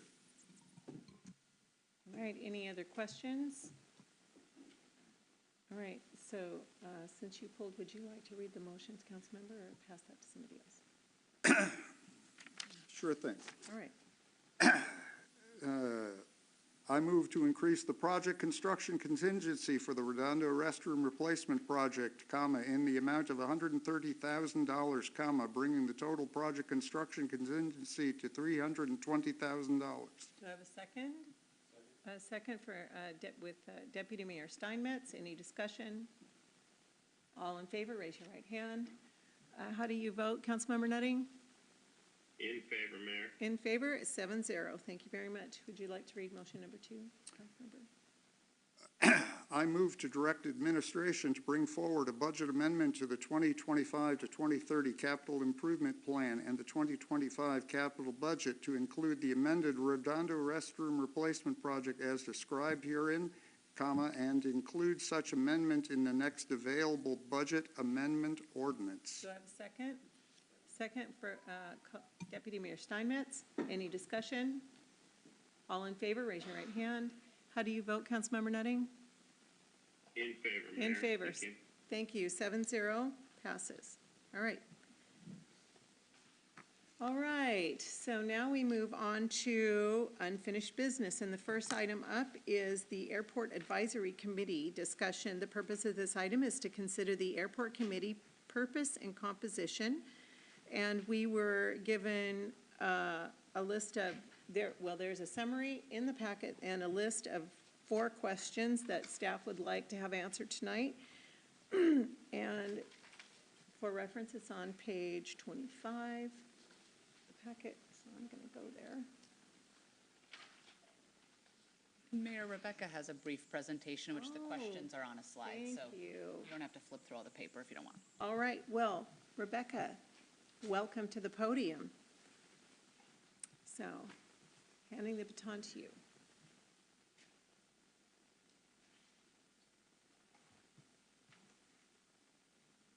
And I was wrong about the page number. That was the previous.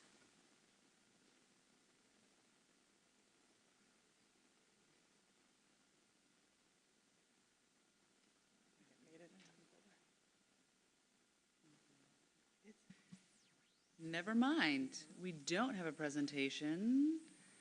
So Rebecca, will you walk through it?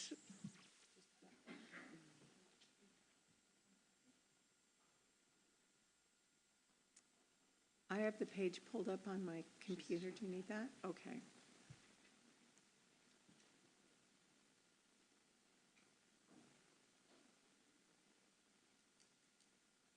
I'll just go through it and speak. Okay. All right. So tonight's item is to finalize the structure and the creation of the airport committee.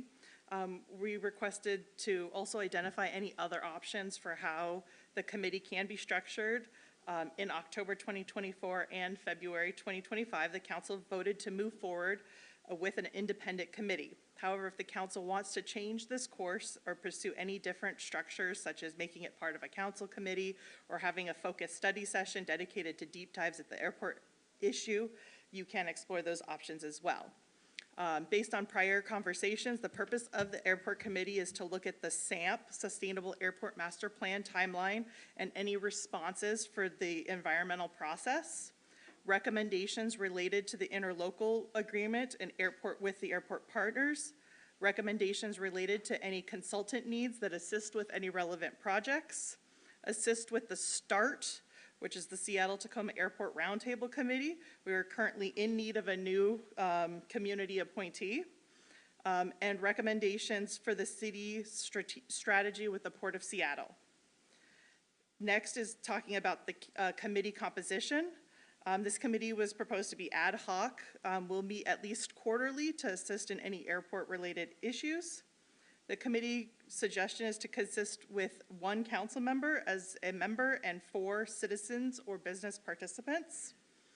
Participants must be a resident or business owner within the city, have a reasonable understanding of airport-related issues or willingness to learn as necessary, reflect and represent community advocacy organizations and or relevant groups in the community. Committee leadership, proposing the committee either choose its own chairperson.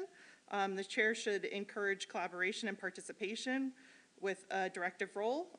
The chair shall establish the agenda and time of the meetings, or the chair can be the council member. In terms of work plan and responsibilities, the committee will be responsible for receiving assignments and tasks as directed by the council. Develop a work plan that includes recommended tasks and research subjects, and this plan would be submitted to the council for approval or direction. And then the discussion as discussed, those 4 topics would be, what is the purpose of this committee? How many citizens should be on this committee? Which council members should be appointed to this committee? And should the committee choose their chair, or would the council member like to be the chair? And so those are the brief discussion points. Okay. So before we take these bullet points one at a time, does anyone have questions for Rebecca for clarity on this summary that we just received? Okay. Councilmember Nutting, do you have any questions? No questions, Mayor, thank you. All right. Well then, thank you, Rebecca, and we will begin with bullet number 1, what is the purpose of this committee? And that, if you'll refer to your packet, as Rebecca just read to us, word for word out of the packet, does anybody have an amendment that they want to offer for this, or is this good for us? Are you happy with that description, bullet number 1? Councilmember Harris. So are you saying that this committee would, just the second little round sub-bullet thing, formation of an ILA with airport partners, I'm uncomfortable with the notion of an advisory committee formulating an interlocal agreement with airport partners. I mean, just... And it does just say it's recommending at the top of that, provide recommendations and advice on these topics. Yeah. So it's a topic, it's not a decision. They would provide a recommendation on the ILA. So if the ILA needed to be extended or change, then they would provide the recommendation to council. Okay, all right, that's it. Do you have any questions or comments on item number 1? Councilmember Nutting, how do you feel about item number 1 as read? Thank you, Mayor. Thank you, Mayor. I'm just fine with number 1. Okay. So do we want a motion on each one of these bullets? No? Okay, do I? All right, so do we have a head nod that bullet number 1 is good? Okay, it looks like we're good. How many citizens should be on the committee? The recommendation was five people, 1 council member, and 4 citizens. Do we have a head nod on that? Go ahead, question. Councilmember Grace Matsui and then Deputy Mayor. Thank you. I acknowledge that I was not here on the February 13th meeting, and so I'm hoping that someone may be able to give me a recap of when this moved from a standing committee to an ad hoc, or if that's the proposal that we're just seeing now. Thank you. That was actually found when we rewatched the video from the October meeting when this was originally discussed, and ad hoc was the terminology used then.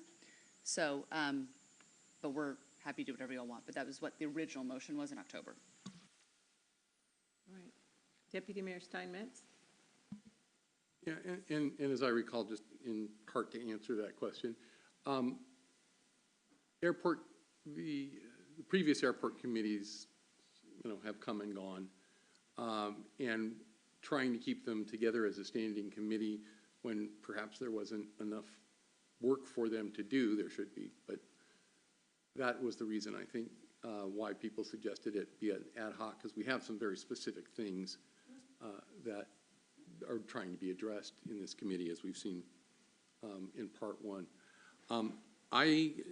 I am not comfortable with the composition as it's been proposed. I don't think that any council member, and certainly not just one, under any circumstances, should be on the committee. I think it's an opportunity for, grandstanding for somebody to claim on the council to claim ownership of an issue. I think that there are some divided loyalties by council members, and I think that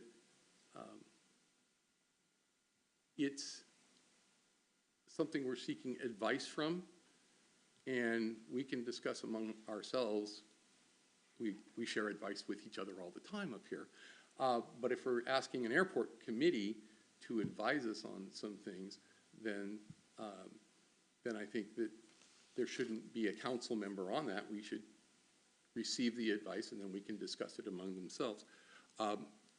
That being the case, I think there should be 5 citizen representatives, so there is an odd number, so that they actually can make a decision. You don't want to get stuck with a 2-2 tie on things, and as a consequence, my proposal is that we remove any member from the council or on that committee and raise it to 5 citizens. Okay. Any other comments on that? I'll call on Councilmember Mahoney and then Councilmember Grace Matsui. Thank you, Mayor. I think I attended several of the previous airport committee meetings, and they didn't have a council member on. I thought it was a good deal. I sat and listened. The only thing that I thought might be an advantage is whether it's 5 or 7 members, and the only reason why is I think the START committee members should be part of this committee as well. I think they're hearing insight and information that brings value, whether it's the 5 and 2 of them are START members, or it's 5 members from the community and the 2 START members. Not to make the committee too huge, I just think they bring a value to the committee. So whether it's 5 or 7, I think they should be a part of it, is the only other comment I had on that. So are you, just for clarity, are you saying that if we pick START members, they would serve on 2 committees? Yes. Okay. The START, they attend, these monthly meetings and so forth, but I think they bring a value to the committee and being members of the committee that we'd want to get the outcomes. They get access to information that other committee members may not. And attending START meetings and the value that that brings, I think provides value. And as far as the number 5 or 7, I know we were able to get 5 concerned members of the community, no problem. I just think they bring value. That's all I'm calling out. Councilmember Grace Matsui and then Councilmember Harris. Thank you. I'm considering and thinking about how this is comparable to other advisory committees and whether or not the council members who are on them are liaisons or are they full members? I think they're just liaisons. The one that I based this on was Burien, who is the chair. I'm sorry, I mean our advisory. Ours, they're just liaisons. They are just liaisons, okay. So this would be different than the other advisory committees that we have, it sounds like. Okay. Well, I do want to correct that. I think our senior, there is one of our advisory, it's either senior services or human services, that the council member, according to code, really is a voting member of that committee. One of those, and I can't remember which one. So, just for clarity on that. Okay, Tim's I looking. can stall for time. Okay. It's not going to be tap dancing. I also, I acknowledge Deputy Mayor Steinmetz's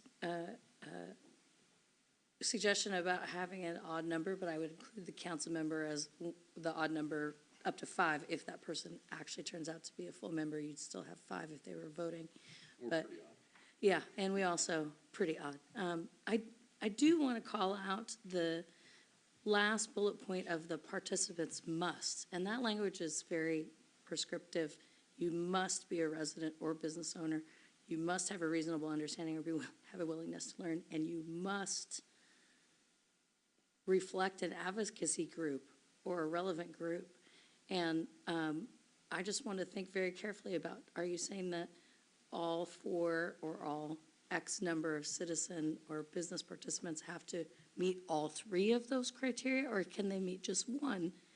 And it kind of leaves no room for someone who is not a part of a community organization.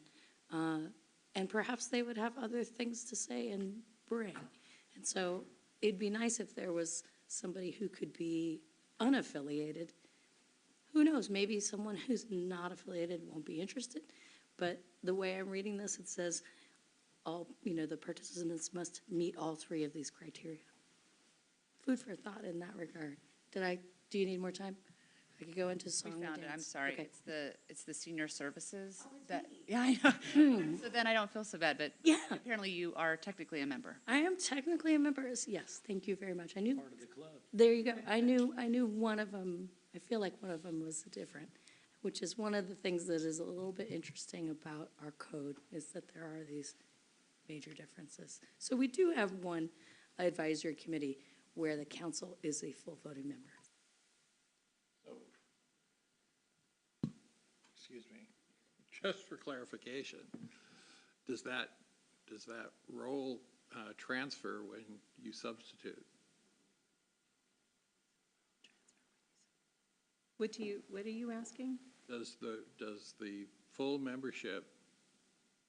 voting membership on the committee transfer when you're substituting for the person that's there?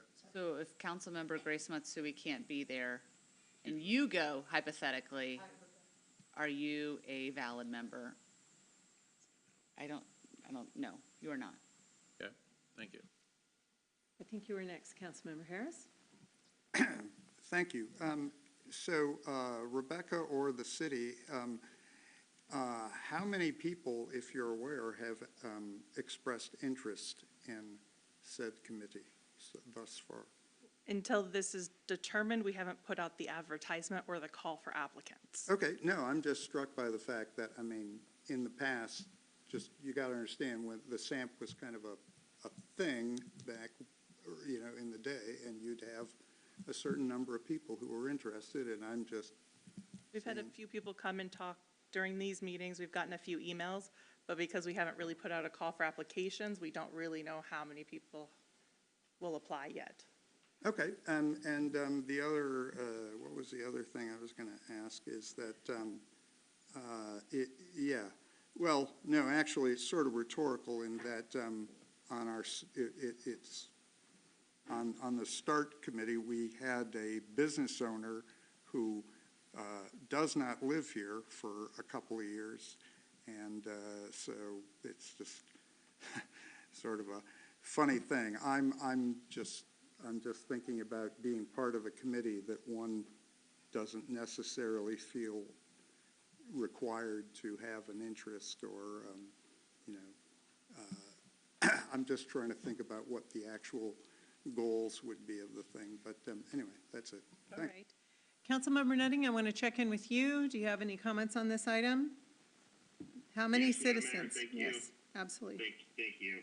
I have to agree with Deputy Mayor Steinmetz and Councilmember Mahoney that at least two of these members should be START members, whether it's 5 members or whether it's 7. It's neither here nor there. To Councilmember Grace Masui's point, I'm pretty steadfast on the fact that the participants must be resident or business owner in Des Moines. But the second bullet point, have a reasonable understanding of airport-related issues or willingness to learn, is very ambiguous, vague. I mean, I could tell you that I want to learn about the airport's related issues, but, you know, who knows? And then reflect the community advocacy organizations. I mean, again, I don't think that's an issue as well. I think it's more to be a business owner or a resident of the city of Des Moines, and at least an odd number, and two of them being part of the START group. So those are my comments, Mayor. Thank you. Thank you. Deputy Mayor Steinmetz. Yeah, I agree with the concern about the word must, although I do think they should be a resident or business owner in Des Moines, in the city of Des Moines, but the second and third bullet point underneath there are more general qualifications. And applying the word must really to 3 bullet points means you have to meet all 3. So I just think there's a way to get that done. I like the idea of having the START members on there, and maybe that's 2. I would still like to raise it to 5 citizens. And then I don't see how these people get appointed. Is this a mayoral appointment? Is it council approval? We probably need a process for that. And I would, probably suggest that, like most of our advisory committees, it goes to the mayor. The mayor makes recommendations for council approval.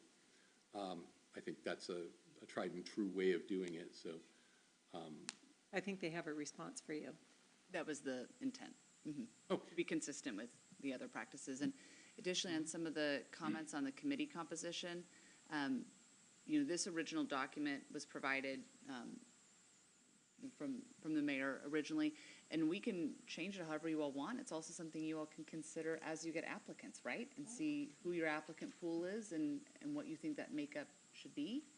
That's just an option if you want it.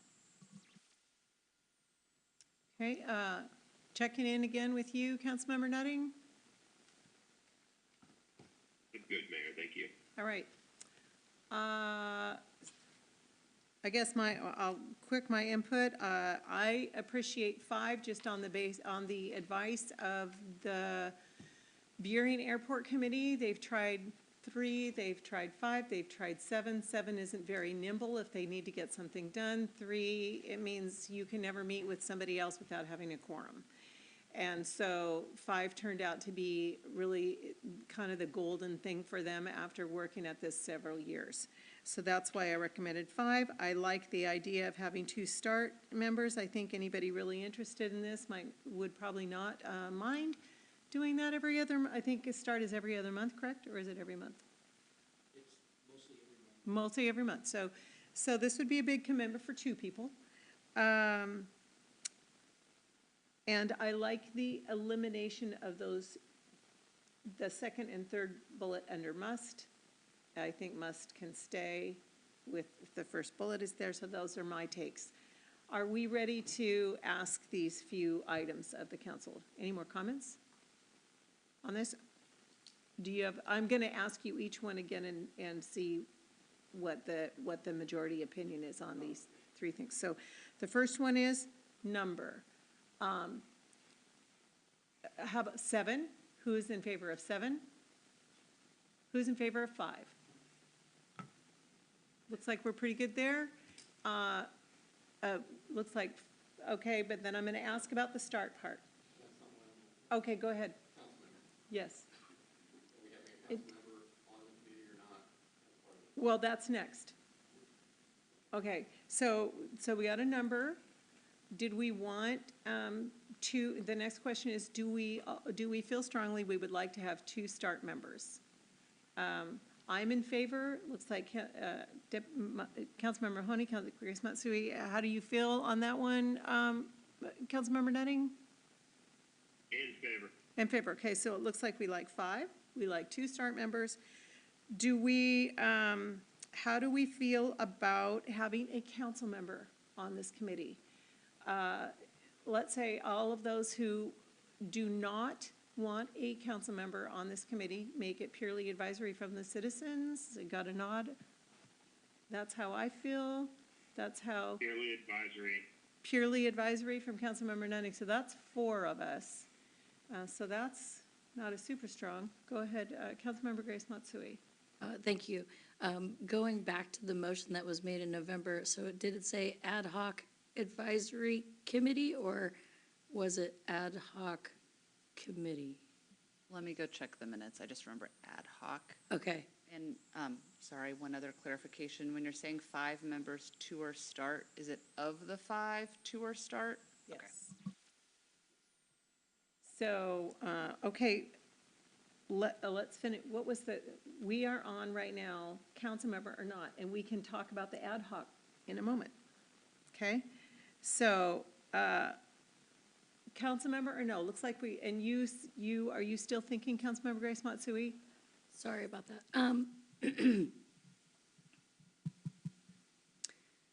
I could go either way. I think that the benefit to having a council member sometimes is an easier connection to staff. I think it's always beneficial in my council or advisory committee meetings when we had a staff support person. They're able to get information back to you quickly, answer some basic questions, and I think a council member could do that in this case along with the staff person. So I wouldn't say that I have exceptionally strong feelings about it, but I can see positives to either way. Okay, so this is what we'll do, because this has to come back to us for final approval anyway. So we're sending all this information for a draft to come back. So let's keep it this way. Did you get direction on that? Well, I just want to say the minutes from October say it's an ad hoc airport committee. Okay, so the next question then is, do we want it to be an advisory committee? If we say, it looks like I got a nod there, I feel that it should, Councilmember Mahoney, Councilmember Nutting, do you feel it should be an advisory committee? I feel it should be an advisory committee. Okay. Do you have a feeling on that, Councilmember Grace Matsui? No feelings? Okay, Councilmember Oxiger? I'm still kind of back on the question of, the liaison part, whether or not it's council or a liaison.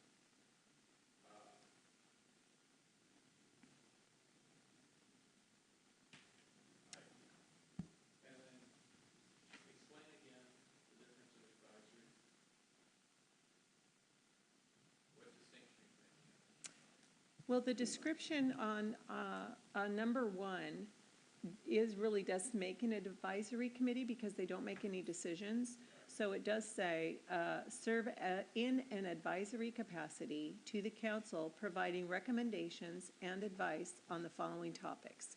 So it doesn't have it's not given the power to make decisions like, for example, the Human Services Advisory. They actually, well, they still do give recommendations, but anyway, you get the idea here. We could reserve, maybe you reserve out a couple of these words for when, I would like to get it back to us, and maybe that discussion will only be over 2 things instead of 8. Does that make sense? Okay. So how about if we hold that for consideration to when it comes back? All right. Ad hoc, we covered advisory, we covered START. Did we agree on eliminating the 2 bullets below the word must and keeping it resident or business owner of the city of Des Moines and eliminate the other 2 bullets? Councilmember Mahoney. I don't see why we can't recommend it or something like that. They do bring value. It's just not a must. I could see, my apologies, I could see that those 2 bullet points, and there was some wordsmithing in it, could be recommended, but they definitely should be must. Maybe we could put those 2 bullets in the application process, and then it would be up to us to decide when people apply. That would be good. Okay, good.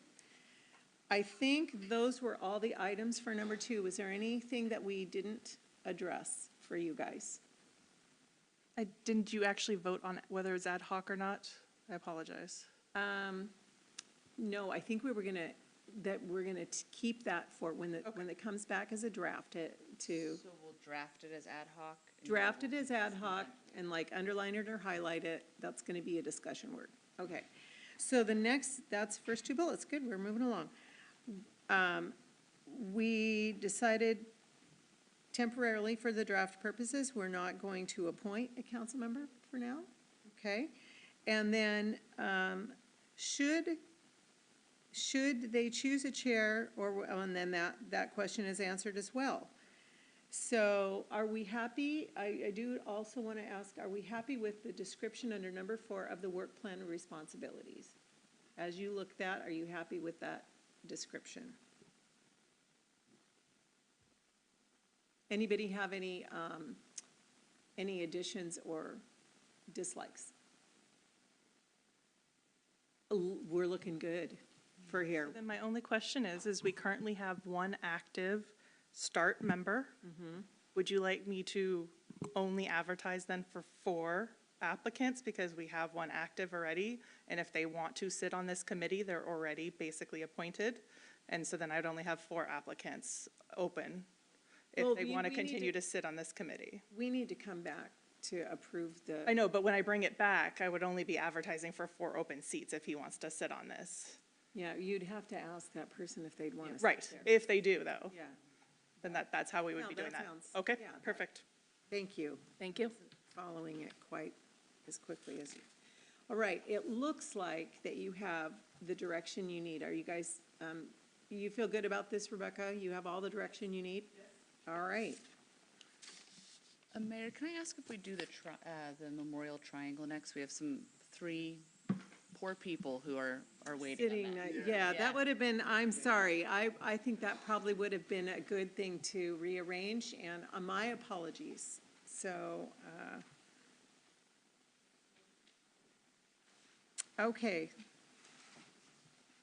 The next step, we have the Memorial Flag Triangle, and our surface water engineer, Alex Johnson, is going to be giving us a presentation. The purpose of this item is for council to consider the award for the Flag Triangle project. Thank you, Mayor. Hello, council, deputy mayor, and my fellow city staff and members of the public here. As the mayor said, my name is Alex Johnson, and I'm a civil engineer with Des Moines Surface Water Group. Recently, on Tuesday, we opened bids for the Des Moines Memorial Flag Triangle project. I'm happy to announce that we received 6 bids and we have a responsive low bidder, so we're very excited for that. This presentation will give you, this is largely a rehash of a presentation I gave to municipal facilities back in January, but just remind everyone the context of the project and some updates to the finances. For some background on the project, this project began its life on June 1st, 2023, when it was introduced to council. It has the dual purpose of honoring World War I veterans, as does all of Des Moines Memorial Drive, as well as give us a chance to update the gateway to the city of Des Moines coming from the north. It was part of a $25.1 million Marina and Redondo redevelopment bond, and it was passed by council on June 8th, 2023 by a vote of 5-2. The existing conditions of the triangle and of the flagpole are a large reason for the timing and for the impetus of this project. As you can see in that image, the flagpole is showing some visible cracking. They are near the end of their functional life, and the current flagpole also requires our city staff to use a bucket truck to do any sort of adjustments to the flag and to the holiday lighting. And so the new project and the new flagpole are intended to be much more efficient and less labor intensive when anything needs to be adjusted on the flag.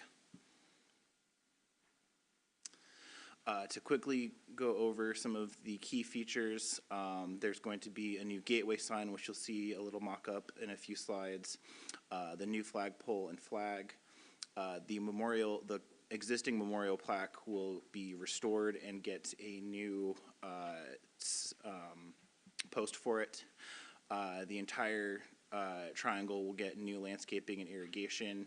A new electrical system along with uplighting will be installed, and one thing I realized I was remiss to add to this slide is the interpretive sign with the narrative from our friends at the Historic Preservation Association detailing the significance of Des Moines Memorial Drive.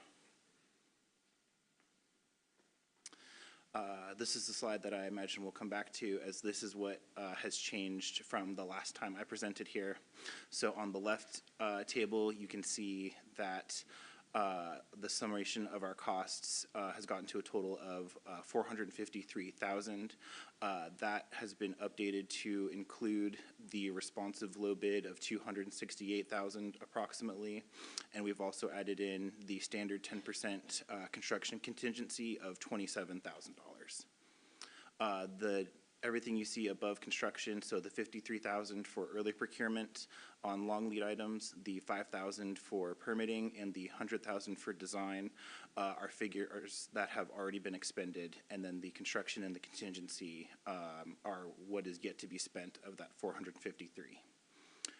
On the right-hand side table, you can see that we have $274,000 of secured bond funds. 163 of that has replaced ARPA money that was previously in this project, which leaves us with 16,000 that has been contributed by Sound Transit, and 163,000 that we will be moving over from park levy funds. And that 163 and the 16 will be part of an upcoming CIP amendment once this is passed. And luckily I can do math in my engineering degree, so the two sides match up. We did a public outreach campaign in March of 2024 and got over 120 responses.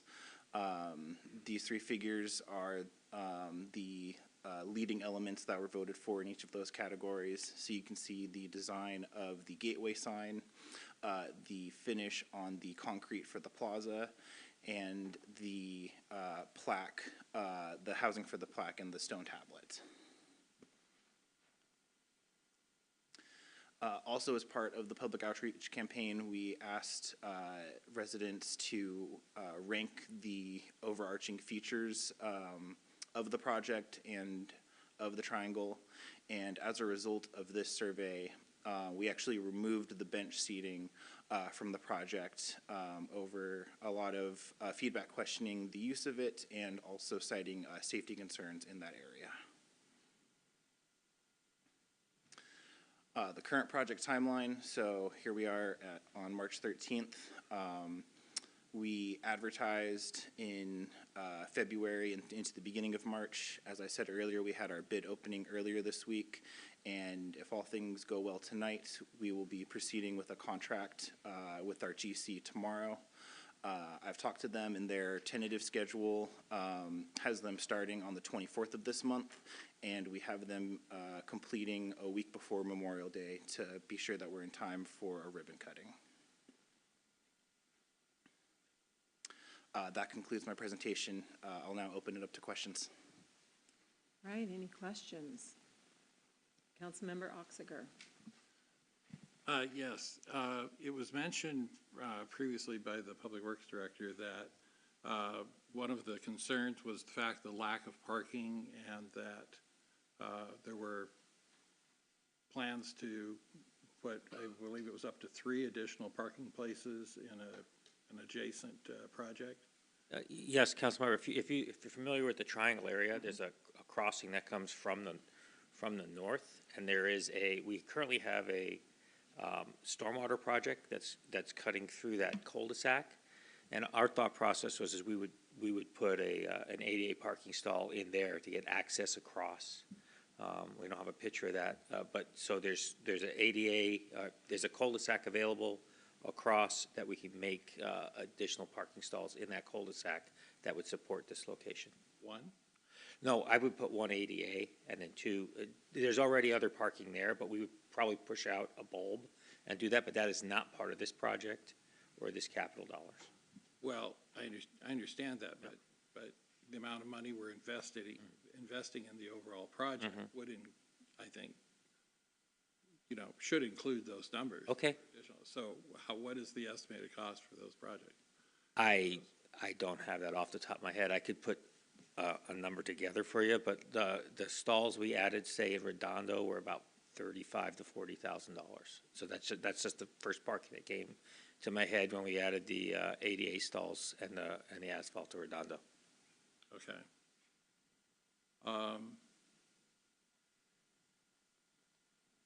Go ahead and take other questions.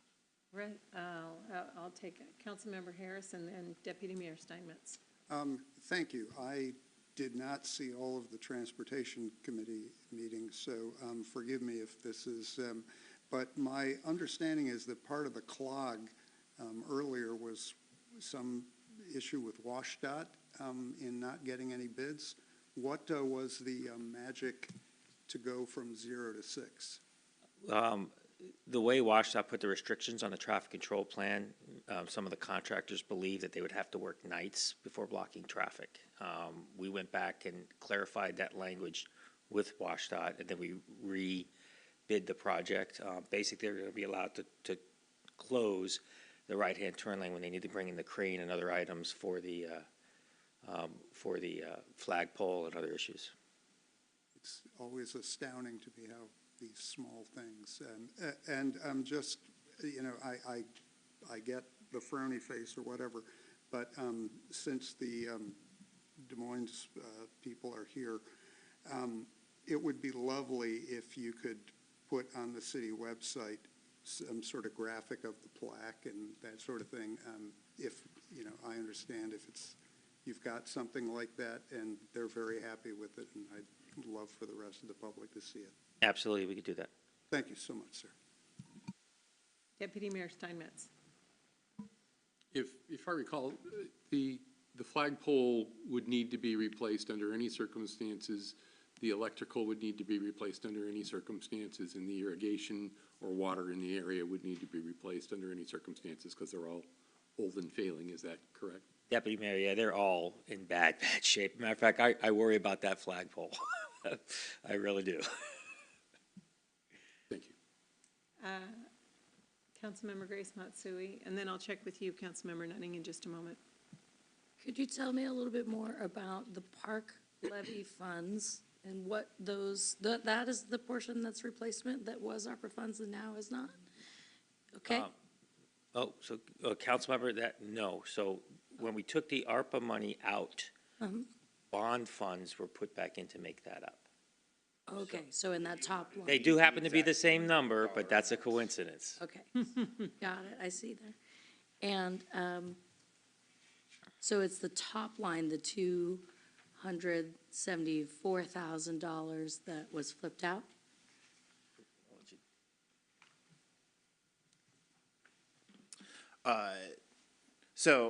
Explaining the right side table. So, the 274 originally included 111 of bond funds and 163 from ARPA.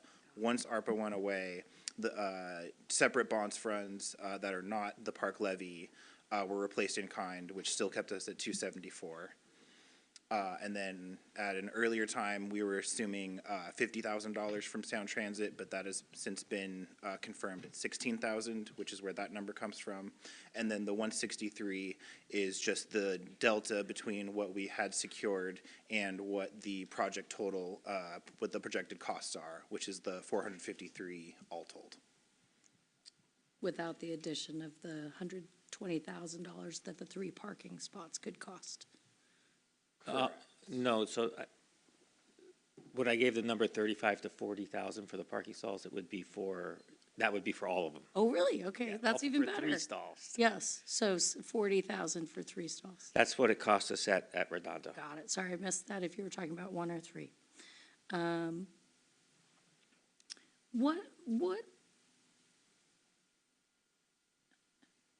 me think about this question before I ask it. Someone can go back. Thank you.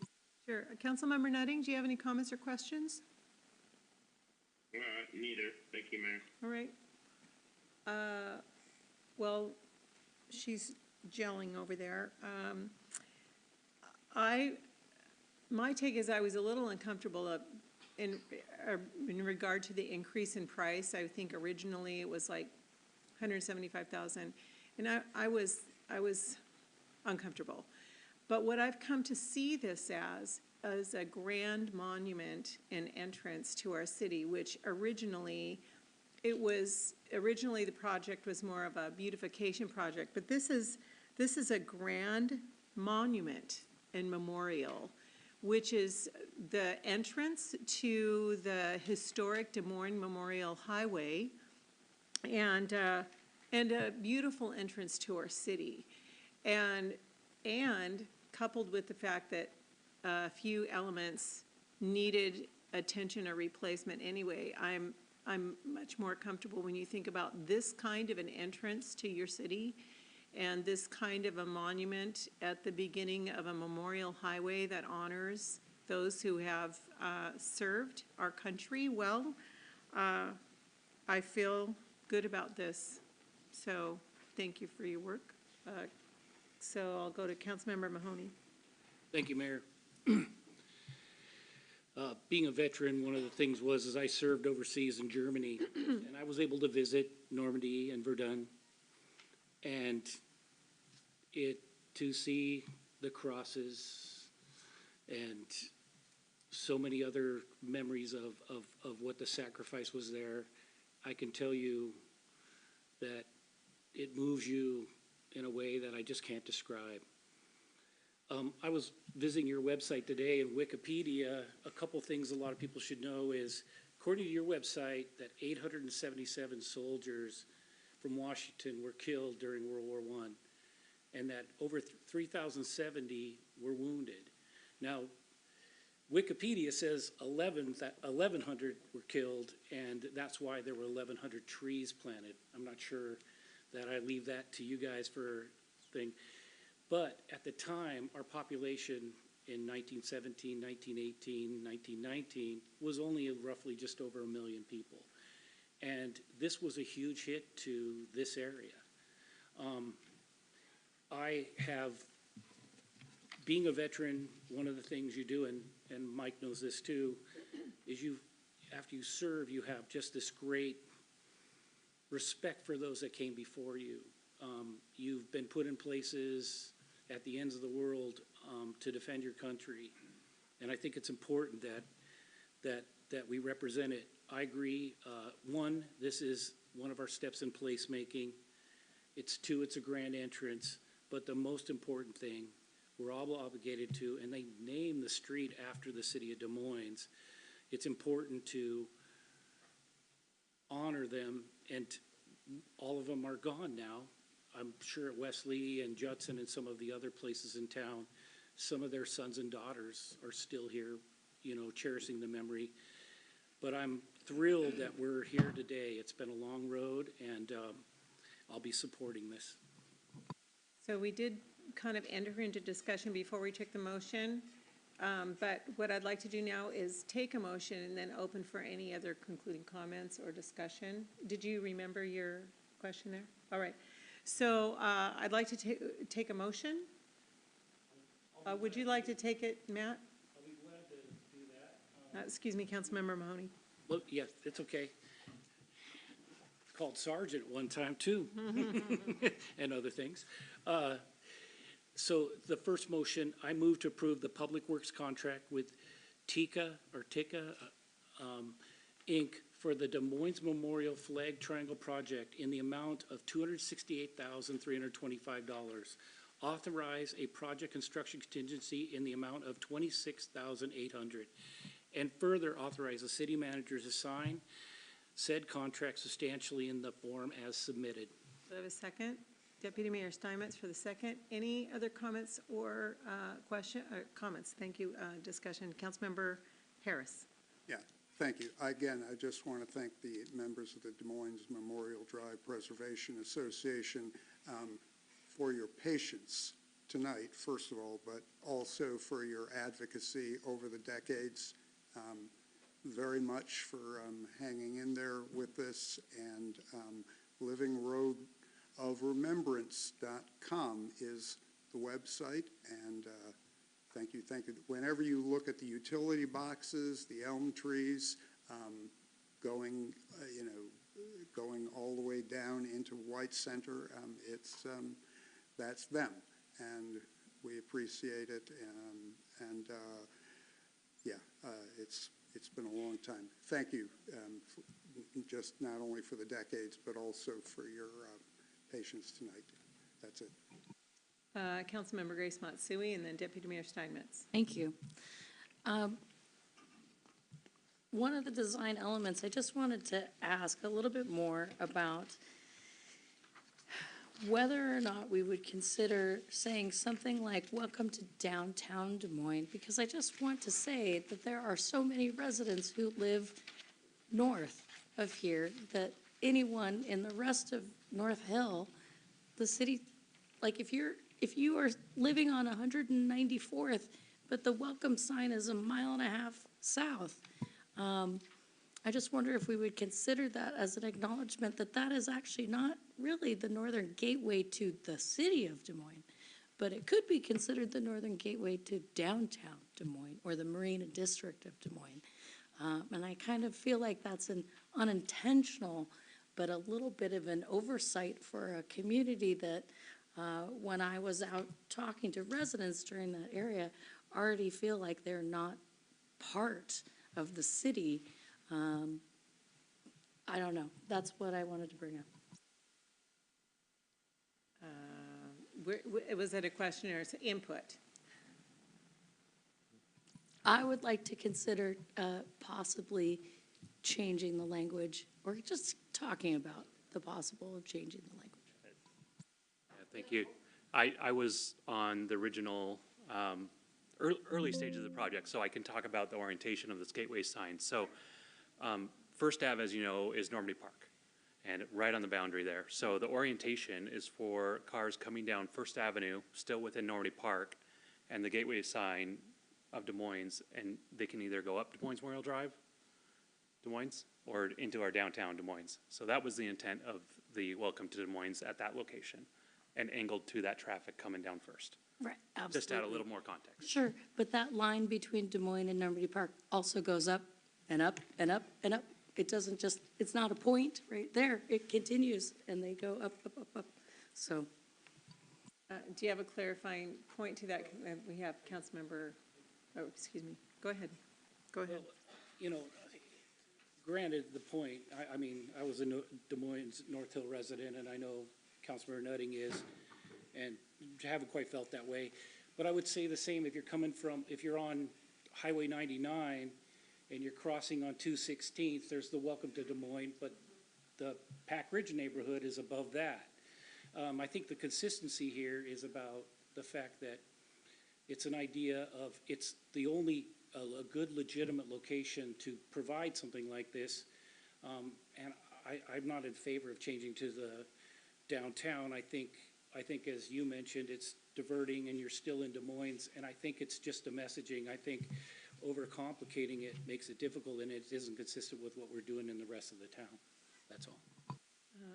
Councilmember Grace Bonsoy, just real quick, the gateway sign was already on the advanced purchase, so we can call and see where they are in construction if we could come up with different language, but that boat may have sailed. Oh, I'm sorry. Can you clarify? You mean you've already paid for this sign and this language that It's says? being, the metal portions of the sign are being constructed, correct? Oh, I'm sorry. So although this expenditure hasn't been authorized, this is already being fabricated? We did on the upfront order, on the advanced order, we did the flagpoles, the lights, and the wording for the signs, because they would take longer to get here.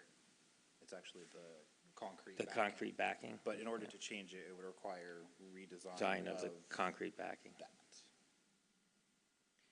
I think for clarity, they're asking, this is extra money tonight. We did authorize the expenditure for the project with the bond funds.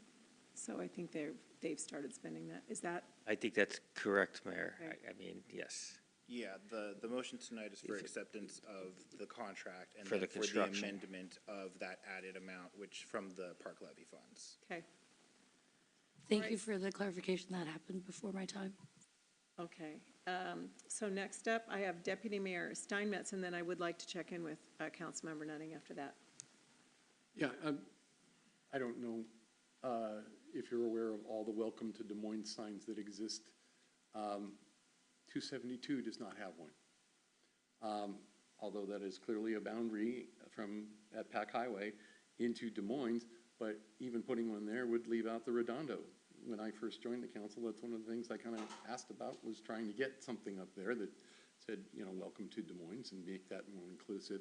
So we've got issues with where we're placing Welcome to Des Moines signs that don't necessarily include parts of that. And I'm not saying that's a good thing. I'm just saying this is how sometimes the cookie crumbles. And,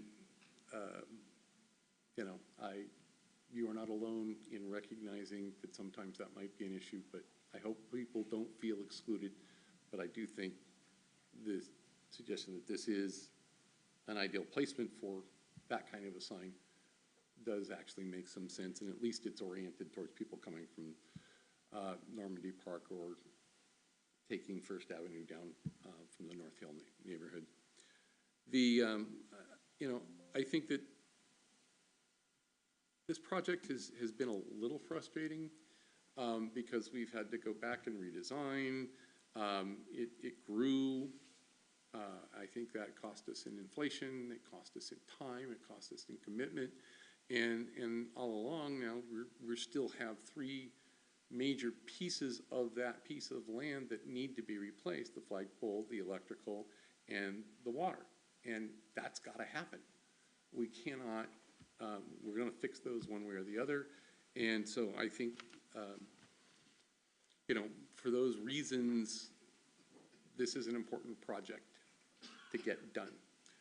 I also think that from the point of view of having an entrance to the city that is friendly, welcoming, looking professional, updated, if you will, I think that's important. That visual as you come in to the city is a key piece of how we want to keep defining ourselves.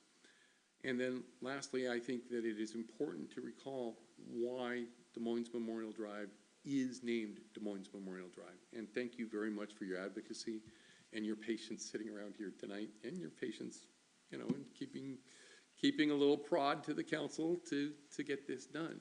So I think all of those reasons sort of add up to me that I'm going to support moving this forward, accepting the bid. And, I am amazed that the contractor is able to start that soon, but I'm very pleased by that.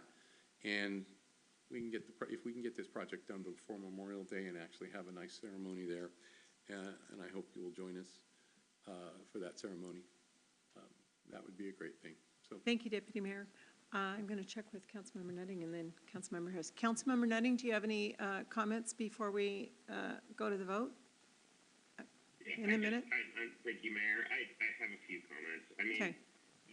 as the city, the way we are, backed up to CTAT, Kent, Federal Way, Burien in some parts, Normandy Park in other parts. Even Normandy Park put up a sign that said, "Welcome to Normandy Park," and it's on the entrance or exit to a portion of Des Moines in what they call the Mermaid's Tail. We're always going to challenges in the way that we are designed and in the area that we are. So I understand that there's challenges in deciding on what our entrances and what our egresses are and how we define them. But I think this is a great project to move forward with our service members being recognized, and again, the challenges of the electrical and irrigation and everything that needs to be replaced in the park. I just think we move forward with this and move on. All right, thank you. Councilmember Harris.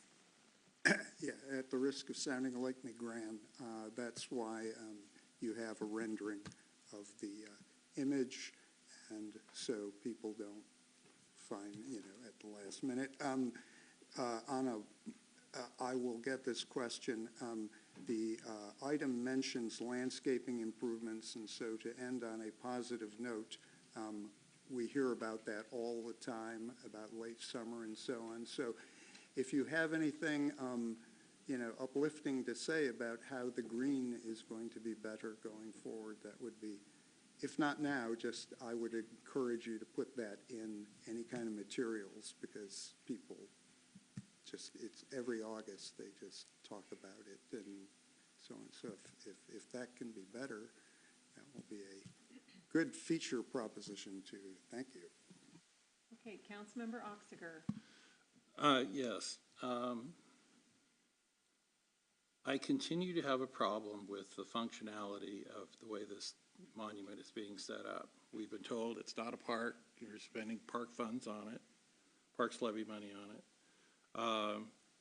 And the way it's set up is encouraging people to visit the site physically. And given, what we're putting into this, including the extra $35,000, we're spending close to $500,000 on a structure, or a site that I think is going to get extremely little use in context of what the purpose is. The purpose is, I have no problem with the purpose. We should be, I have no problem with honoring our veterans or anything like that. But to be spending $500,000 on a project that basically is going to be inaccessible for the public. I made the mistake previously of referring to it as, needing a horizontal design. I should have said, this design is flush, and I think it should be vertical so that people driving by would see it. I think it would be much more effective in that case for honoring our veterans. And, for the amount of money we're expending, we're looking at some pretty serious problems going forward as far as budgeting. And, you know, the public, both last August and more emphatically again in November, said, you know, we can't be spending this kind of money right now. And, you know, I think it's unfortunate timing that you know, we seem to be in a mad rush to get this done by Memorial Day, which is kind of ironic because World War I ended, of course, on the 11th of November. So I just have real heartburn with the fact that we're expecting the impact of this thing is something that is going to need to be appreciated on site, and it's very unlikely that people are going to be actually doing that. So, you know, I'm sure that, you know, that my vote is going to be futile, but, you know, unless we design this in such a way that it is more effective for the expenditure and truly does honor our veterans by people be able to see this, I'm not in favor of this. Councilmember Harris. Yeah, I'm assuming the boat has sailed, as you said, but is there a reason that we are, you know, you mentioned those parking spaces. Do they even need to exist? The question was brought up, Councilmember Harris, that, you know, if someone does want to go visit the park, where would they park? And that came up during one of the committee meetings, I believe, with Councilmember Ossinger. And so we took a look at that and said, yeah, there is right now in the original project there was not. So we went out and we looked and we said, yes, there is an opportunity. There's already a cul-de-sac there, but we could add an ADA stall because, you know, a lot of veterans sometimes, if they want to visit, or older people that might want to visit. And you're talking on the you're talking on the east side of the street, heading north into. Correct. That there's a cul-de-sac there, and that you have there's the ability to put access an ADA stall there, so that you can come down, cross over, because the other portion of the project, although it's not direct, is the pedestrian crossing of the drive across the triangle into the downtown. So all of that is also being done to make that connection across the street into the downtown through the park. I'm in this awkward position because I strongly favor the monument, okay? But the idea of encouraging people to park along there and make it more of a, you know, thing, my head just, a little artery just did something. And if there was a way, I mean, if there was a way to lose those and make it less of a parky kind of a thing, because every point where we allow people to do those little turn-in things, not great things happen. I think it would be more reverential to keep it as. And Councilmember Harris, those stalls are not in this project. Okay, Something we but have so to bring back in the potentially future. that's something that could be. We were asked to take a look at what we could do, and that's what we came up with. Okay, But brilliant. that's not Okay, in this then particular then I'm done. I And just. I do want to clarify, I think he said the east side, and No, you're it's the talking north about- side. Yeah, you're talking about the cul-de-sac. I think he's the north talking about the turnout that utility people use. Oh, no. On the It would be- east It would be side. across the street on the north side. There's a On cul-de-sac Sixth. on Where Sixth. where the. So to power the box is. northwest of the triangle. Where the wrapped utility box is. Where the utility wrap is, there's a cul-de-sac right there. I would not want to encourage, Just for clarity, though, that's what he's talking about. Okay. So what I would like to do, it sounds like everybody's had a chance to chat about this. I would like to go ahead and take it to a vote. We're still on motion number 1 that's been seconded. So all in favor, please raise your right hand. Deputy Mayor Steinmetz, Councilmember Mahoney. How do you vote, Councilmember Nutting? In favor, Mayor. And Councilmember Nutting and myself, that's 4, all against. Councilmember Oxiger, Councilmember Grace Matsui, and Councilmember Harris against. Motion passes 3-4. Okay. Second motion. I move to direct administration to bring forward a budget amendment to the 2025-2030 capital improvements plan and the 2025 capital budget to include the amended Memorial Flag Triangle project as described herein, and include such amendment in the next available budget amendment ordinance. Do I have a second? Second. Deputy Mayor Steinmetz, any discussion? Okay. All in favor, raise your right hand. Deputy Mayor Steinmetz, Councilmember Mahoney, how do you vote? Councilmember Nutting? In favor, Mayor. Councilmember Nutting and myself in favor, all opposed. Councilmember Oxiger, Councilmember Grace Matsui, and Councilmember Harris opposed. Motion passes 3-4. All right. So, there we go. I think that item is done and moving forward. Thank you for visiting. Appreciate that. Okay, moving on to formally, which was item number 1. It is consideration to join K4C. The purpose of this item is for council to consider joining K4C. We have had a presentation already with opportunity for questions. I would like to open with the motion and then follow that with discussion. Do I have a motion? Councilmember Mahoney. There it is. I move to authorize the city manager to enter into an interlocal agreement with King County Cities Collaboration for the city of Des Moines to join this group. They didn't give the specifics, but yeah, that was the motion. Okay, do I have a second? Deputy Mayor Steinmetz for the second. Discussion. Any raised hands? Deputy Mayor Steinmetz?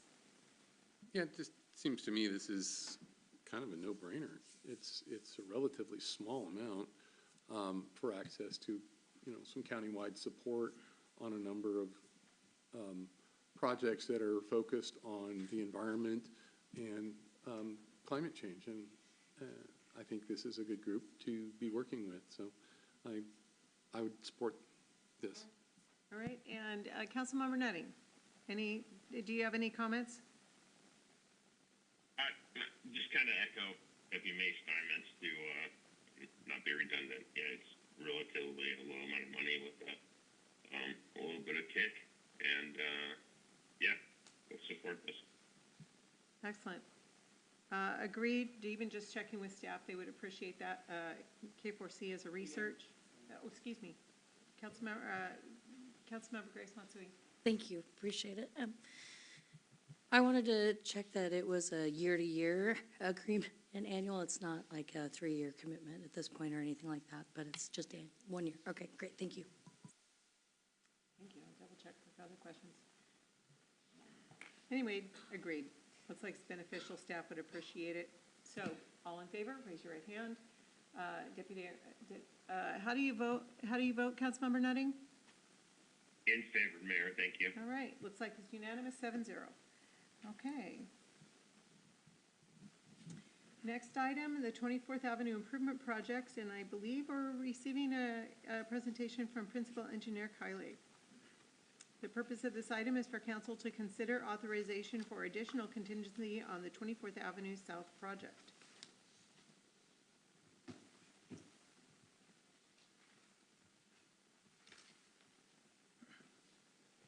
Right. Good evening, Mayor, Deputy Mayor, Council Member, and staff. Kyle, Principal Engineer. So tonight, my presentation, unfortunately, not going to be as cool as the sick-gill shark, but I'm going to go over a request from staff for City Council approval to amend the construction contingency of the 24th Avenue South Improvement Project. So the 24th Avenue South project, this is the segment 2, which goes from Ken Des Moines Road South to 23rd Street. And the project proposed to expand the roadway to include a two-way left turn lane, as well as bike lane, curb gutter, and sidewalk along both sides of the roadway. And from the planning phase of the project, very early on, I would say that it was identifying that utility conflict was a great challenge. And with that knowledge, staff has been coordinating with all franchise utility on the project very early on to making sure that we identify all of the conflict and with the goal to resolve them before the construction will begin. But unfortunately, despite our effort, as you all know, during the construction of the 24 project, we encountered multiple conflict with PSC and other utilities, which led to 2 different suspension of works and added construction costs. So for our next few slides here, to provide a better understanding of the history of the conflict with PSC, I would like to walk through the coordination timeline with PSC. So before construction, so the coordination really goes all the way back to June of 2020, almost 5 years ago. We provided PSC with the official utility notification to let them know about the city intent to install the improvement on 24. And follow that, in March of 2021, we have the utility coordination kickoff the meeting. So at the meeting, the city provided all franchise utility with the 30% the design plan. And with that plan, we provide utility with the information so that they can identify the potential conflict with their facilities and come up with a plan to relocate them. Between March of 2021 and July of 2022, that's when PSC worked on their power and gas relocation plan and submitted that to the city. I would like to add the note that during that time, PSC assigned 4 different project managers to their project, and that's really delayed their design process during that time. So in November of 2022, the city notified PSC in writing about the project construction schedule, and we requested that they remove all of the conflict with the project by March 1st of 2023, and PSC committed to it. So in June of 2023, we advertised the project for bid. So during the construction, in July of 2023, we had our pre-construction meeting. So at the meeting, we invited all franchise utilities. And PSC at the meeting notified us that they had all of their gas relocation done, as well as the distribution pole relocation done. And you often see that on a utility pole, the power line is usually located on the top of the level, and below that's your communication line. So when PSC say that they are completed with the distribution pole, which means that they install a new pole, right, and then they transfer over their power line to the other pole. But all that they done is that they just cut off the top of the pole, and communications are still intact and in conflict, because PSC couldn't remove those poles at that time. And they also notify us that the transmission poles, which is located between 223rd and 224th, was the delay. The delivery of that was the delay. And they promised that will be done by the end of October of 2023. So we've been working with PSC, and the contractor was trying to find efficiency where they can, trying to work around the conflict. But when it comes to March of 2024, we had to go into suspension of work. The contractor ran out of work to do. In March 13 of 2024, PSC notified the city that finally all of their relocation work is completed. However, at that time, as I explained, the communication lines are still intact on PSC pole, so the poles are still in conflict. In June of 2024, that's when we finally got everything done from all franchise utility. So we directed the contractor to go back to work. 1 week later, contractor came back to us and notifying the city that they identified more conflict with gas services from PSC. So we staff been working with PSC and contractor trying to, let the same thing, trying to work around the conflict, do what we can. But then we have to go into another suspension of work in October of 2024. So here's a breakdown. Because of all of those utility conflict with PSC is created significantly delayed to the project and added the construction costs to the project. And before I go over these costs, I would like to say that all of these costs was proposed by the contractor, but city staff and the construction management team review all of these costs and negotiated them to make sure that we have a really good understanding of these costs, and we only pay what is reasonable. So the first cost, the expansion of work, number one, is including total cost of daily overhead, labor support, standby equipment and material. The total cost of that was around $135,000. Second item, utility impact prior to the suspension of work. Number one, including costs for loss of the production and delay due to the conflict between the overhead, the utility, and stormwater and water main work. Utility impacts between the first and the second suspension of work.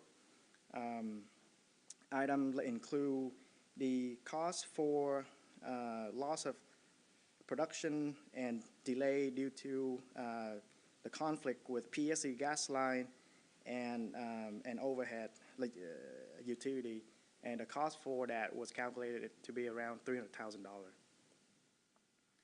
So during the second suspension of work, the city staff coordinated with the contractor to install a temporary asphalt layer to make sure that we increase public safety as well as allow access to nearby churches and school.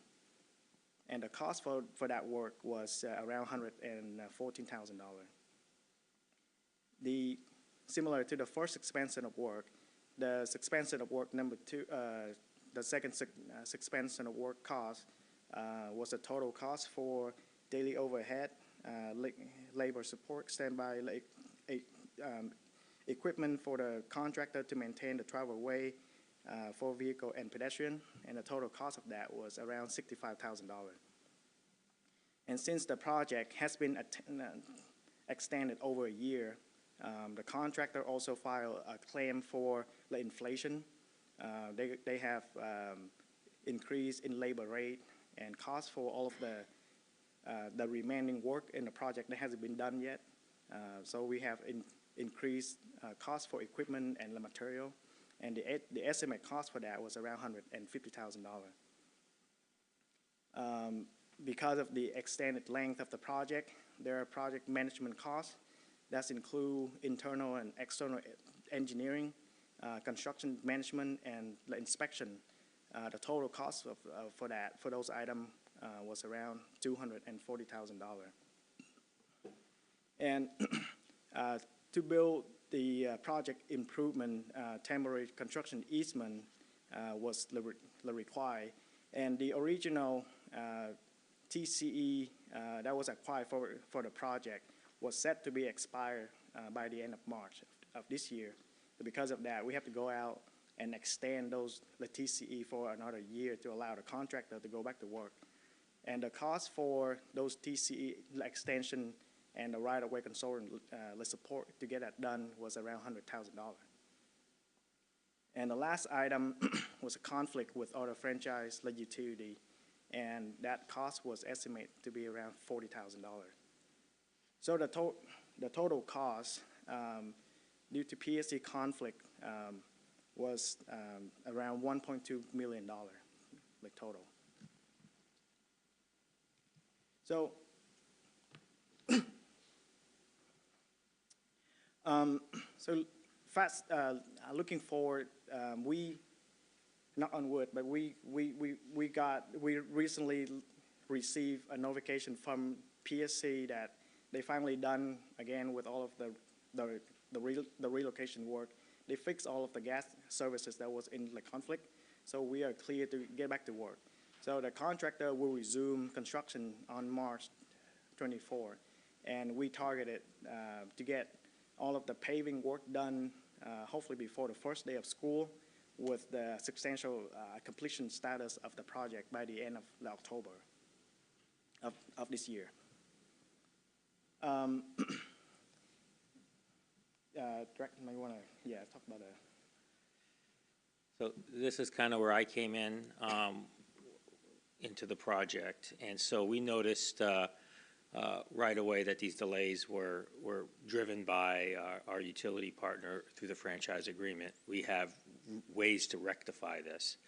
So we notified them that we would be doing a reimbursement request. Then they had 30 days to notify us back to set up a meeting. And so in December, we had our first meeting with them on how we were going to rectify these costs with PSC. Now, there's a flip side of that, because we're requesting additional dollars today because we need this contract to go forward, approximately $1.2 million. And we'll be taking that out of the transportation funds to complete this project while we go to recover the additional funds from PSC. So, but right now, we've sat down and negotiated with PSC. They are aware of these costs, the costs that Kai just shared with you, and that's the level where our claim is going to be. And then we've reached as far as we can, as far as I've been able to reach with PSC with regards to the franchise agreement starts with at my level and a person at PSC at their level.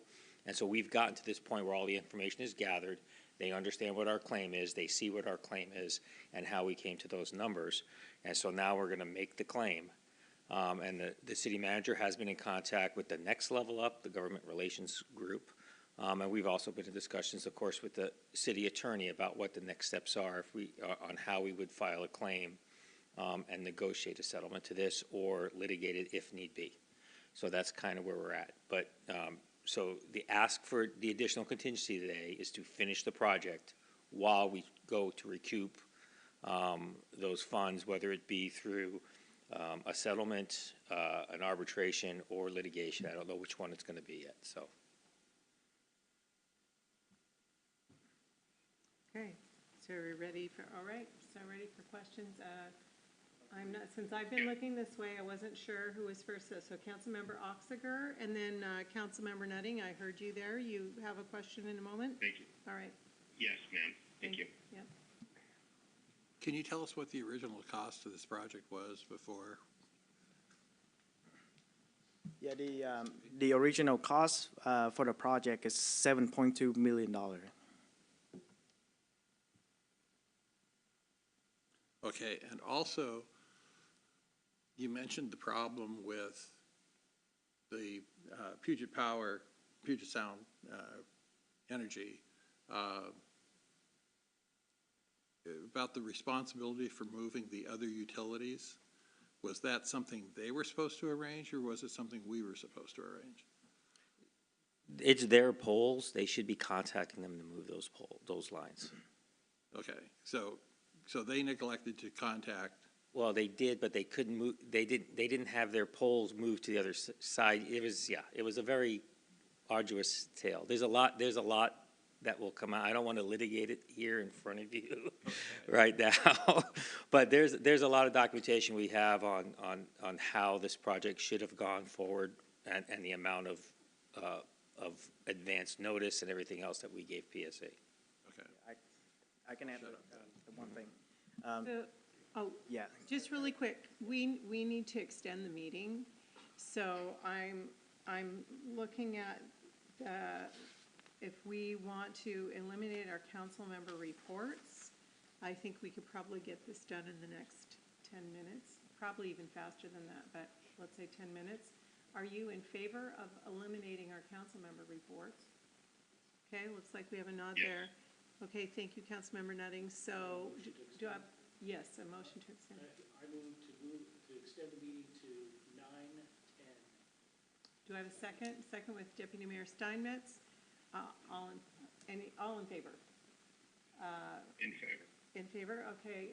Deputy Mayor Steinmetz, Councilmember Oxhaver, Councilmember Grace Matsui, Councilmember Mahoney, Councilmember Nutting, and myself in favor, all opposed. Councilmember Harris opposed. Motion passes 6-1.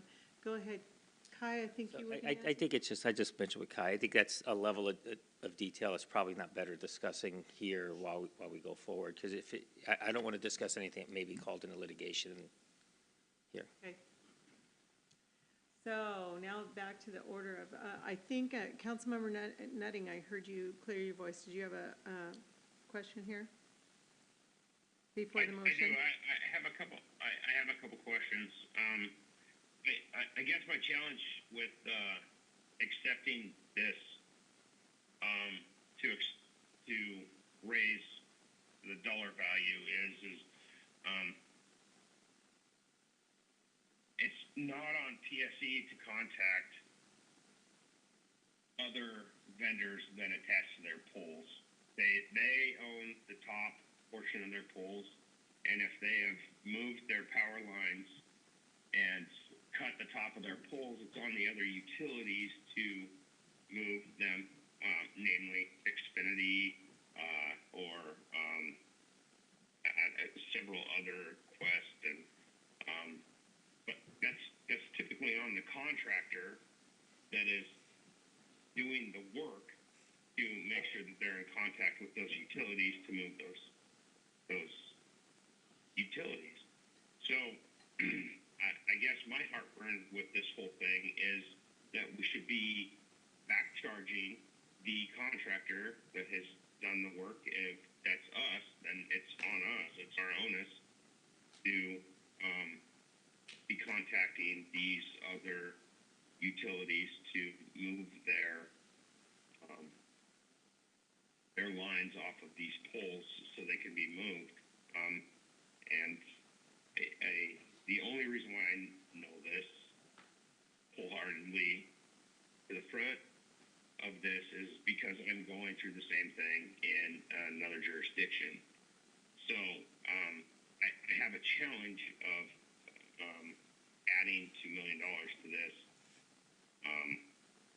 when somebody should have been in the forefront of this and moving it forward. It's really not on PSE. They only own the top of the pole where their transmission lines are, and then everybody else pays them to attach to their pole. So I don't know. I'd like some questions answered of who was contacting who and why they thought PSE should have been the one contacting, let's just say, Xfinity, Ziply, any of the fiber people on the market that possibly could have been attached to their pole. That's my only comment. Mayor, thank you. And Councilmember Nutting, I will be glad to go through all of those with you, with the project team, because the contacts were made appropriately. And I just don't want to go through the litigation in an open forum right now. And that's fine. Thank you. I'd love a sidebar because I'm really concerned about the way it possibly was handled and possibly could be handled in the future moving down the road. Understood. Okay, Councilmember Harris. I got very little, well, actually, I got about half an hour, and I'll just say that it is disrespectful. With all due respect to our fishy friends out there, it is disrespectful to the public to compress this discussion into 12 minutes. And if I were parents or people who lived along 24th Avenue, I would be absolutely livid. And as a boss of mine once said, I don't care whose fault it is, it's your fault, mate. And I just really feel that we should just have some kind of contrition or whatever. That is not to say any of you or whatever, but this is something that people have a right to just really bleed about a little bit, and that's it. I will have some questions for you offline. Thank you. Deputy Mayor Steinmetz. Boy, this must be incredibly frustrating for you. I know that the people on 24th who have to drop their kids off at school are incredibly frustrated that this project has taken so long to get done. And that's the reason I'm going to support this motion, is it's got to get done. I would concur. It just, this is a safety issue for the kids that are walking to school. This is a, huge inconvenience for people that are trying to drive their kids there. There's a, Highline is going to be working on Pacific Middle School, and replacing it very soon. We've got to get this project done. We'll hash out who's at fault, pointing fingers if that's what people want to do, but it's got to get done, and I'm going to support the motion. All right, any other questions before the motion? Councilmember Mahoney? Questions? Your first priority is for the safety of their children, correct? The first priority of the Public Works Department right now is to close up this road, make it safe, and to coordinate with the Highline School District so that they can complete their project. Thank you, that's all I have. Councilmember Harris. I'm just hopeful that we can do some kind of lessons learned on this. You have to hedge. If they're not reliable partners, if whatever the deal is, if it's solar radiation, this kind of thing, it just cannot be something that we do not have any defense against in the future. Thank you. Any other questions before the motion? Councilmember Nutting, any other questions before the motion? No, okay. Councilmember Mahoney, since you're Chair of Transportation, would you like to take the motion? Thank you, Mayor. I move to increase the project construction contingency for the 24th Ave South Improvement Project in the amount of $1,185,080, bringing the total project construction contingency to $1,887,080. Do I have a second? Deputy Mayor Steinmetz for the second. Any discussion? Councilmember Oxiger. I just want to confirm that the money is going to be taken out of the overlay program we had for next year. That is correct. That's the money we targeted to utilize to cover this deficit, yes. Okay, so, and then the intention is that we eventually recover that money, but there's going to be a delay in the overlay project. Correct. The money that we would receive from recovery from PSC would go right back to replace those funds, correct? All right, thank you. Councilmember Nutting.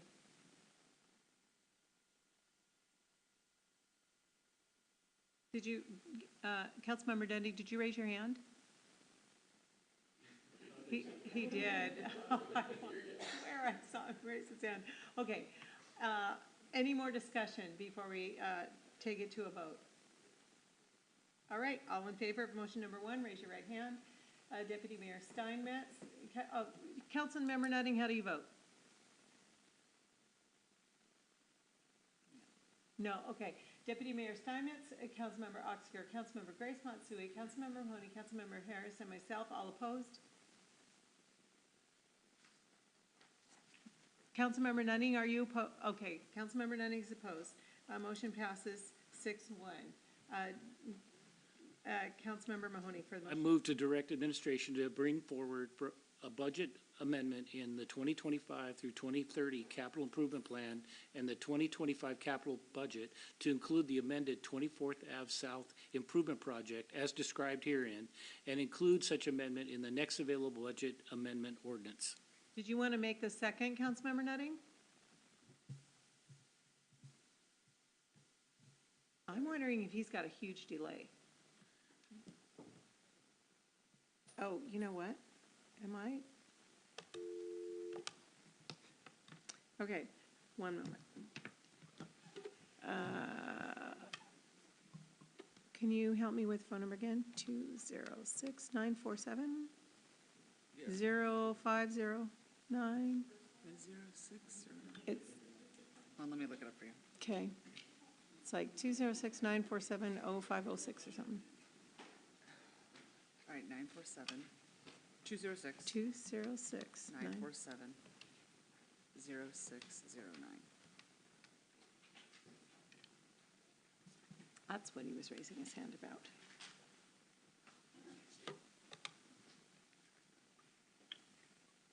Can you hear me? Hey there. Hey there. Okay, we lost you for a minute. Sorry, I saw you raising your hand and then didn't hear anything. Yeah, so- I did not oppose that vote, and okay. I will second the next motion, so. Okay, good. So 7-0 on that one. Thank Yeah, you. 7-0 on the last vote. My apologies. And then you want to make the second on motion number 2? Correct. And we are just seconds from the end of the meeting. All in favor, raise your right hand. Are you raising your right hand, Councilmember Dunning? Correct. I'm It in passes 7-0, and I am going to, there's no agenda. Okay, do I have a motion to adjourn, Deputy Mayor Steinmetz? So moved. Do I have a second? Second, Councilmember Mahoney. All in favor, raise your right hand. Looks like 7-0.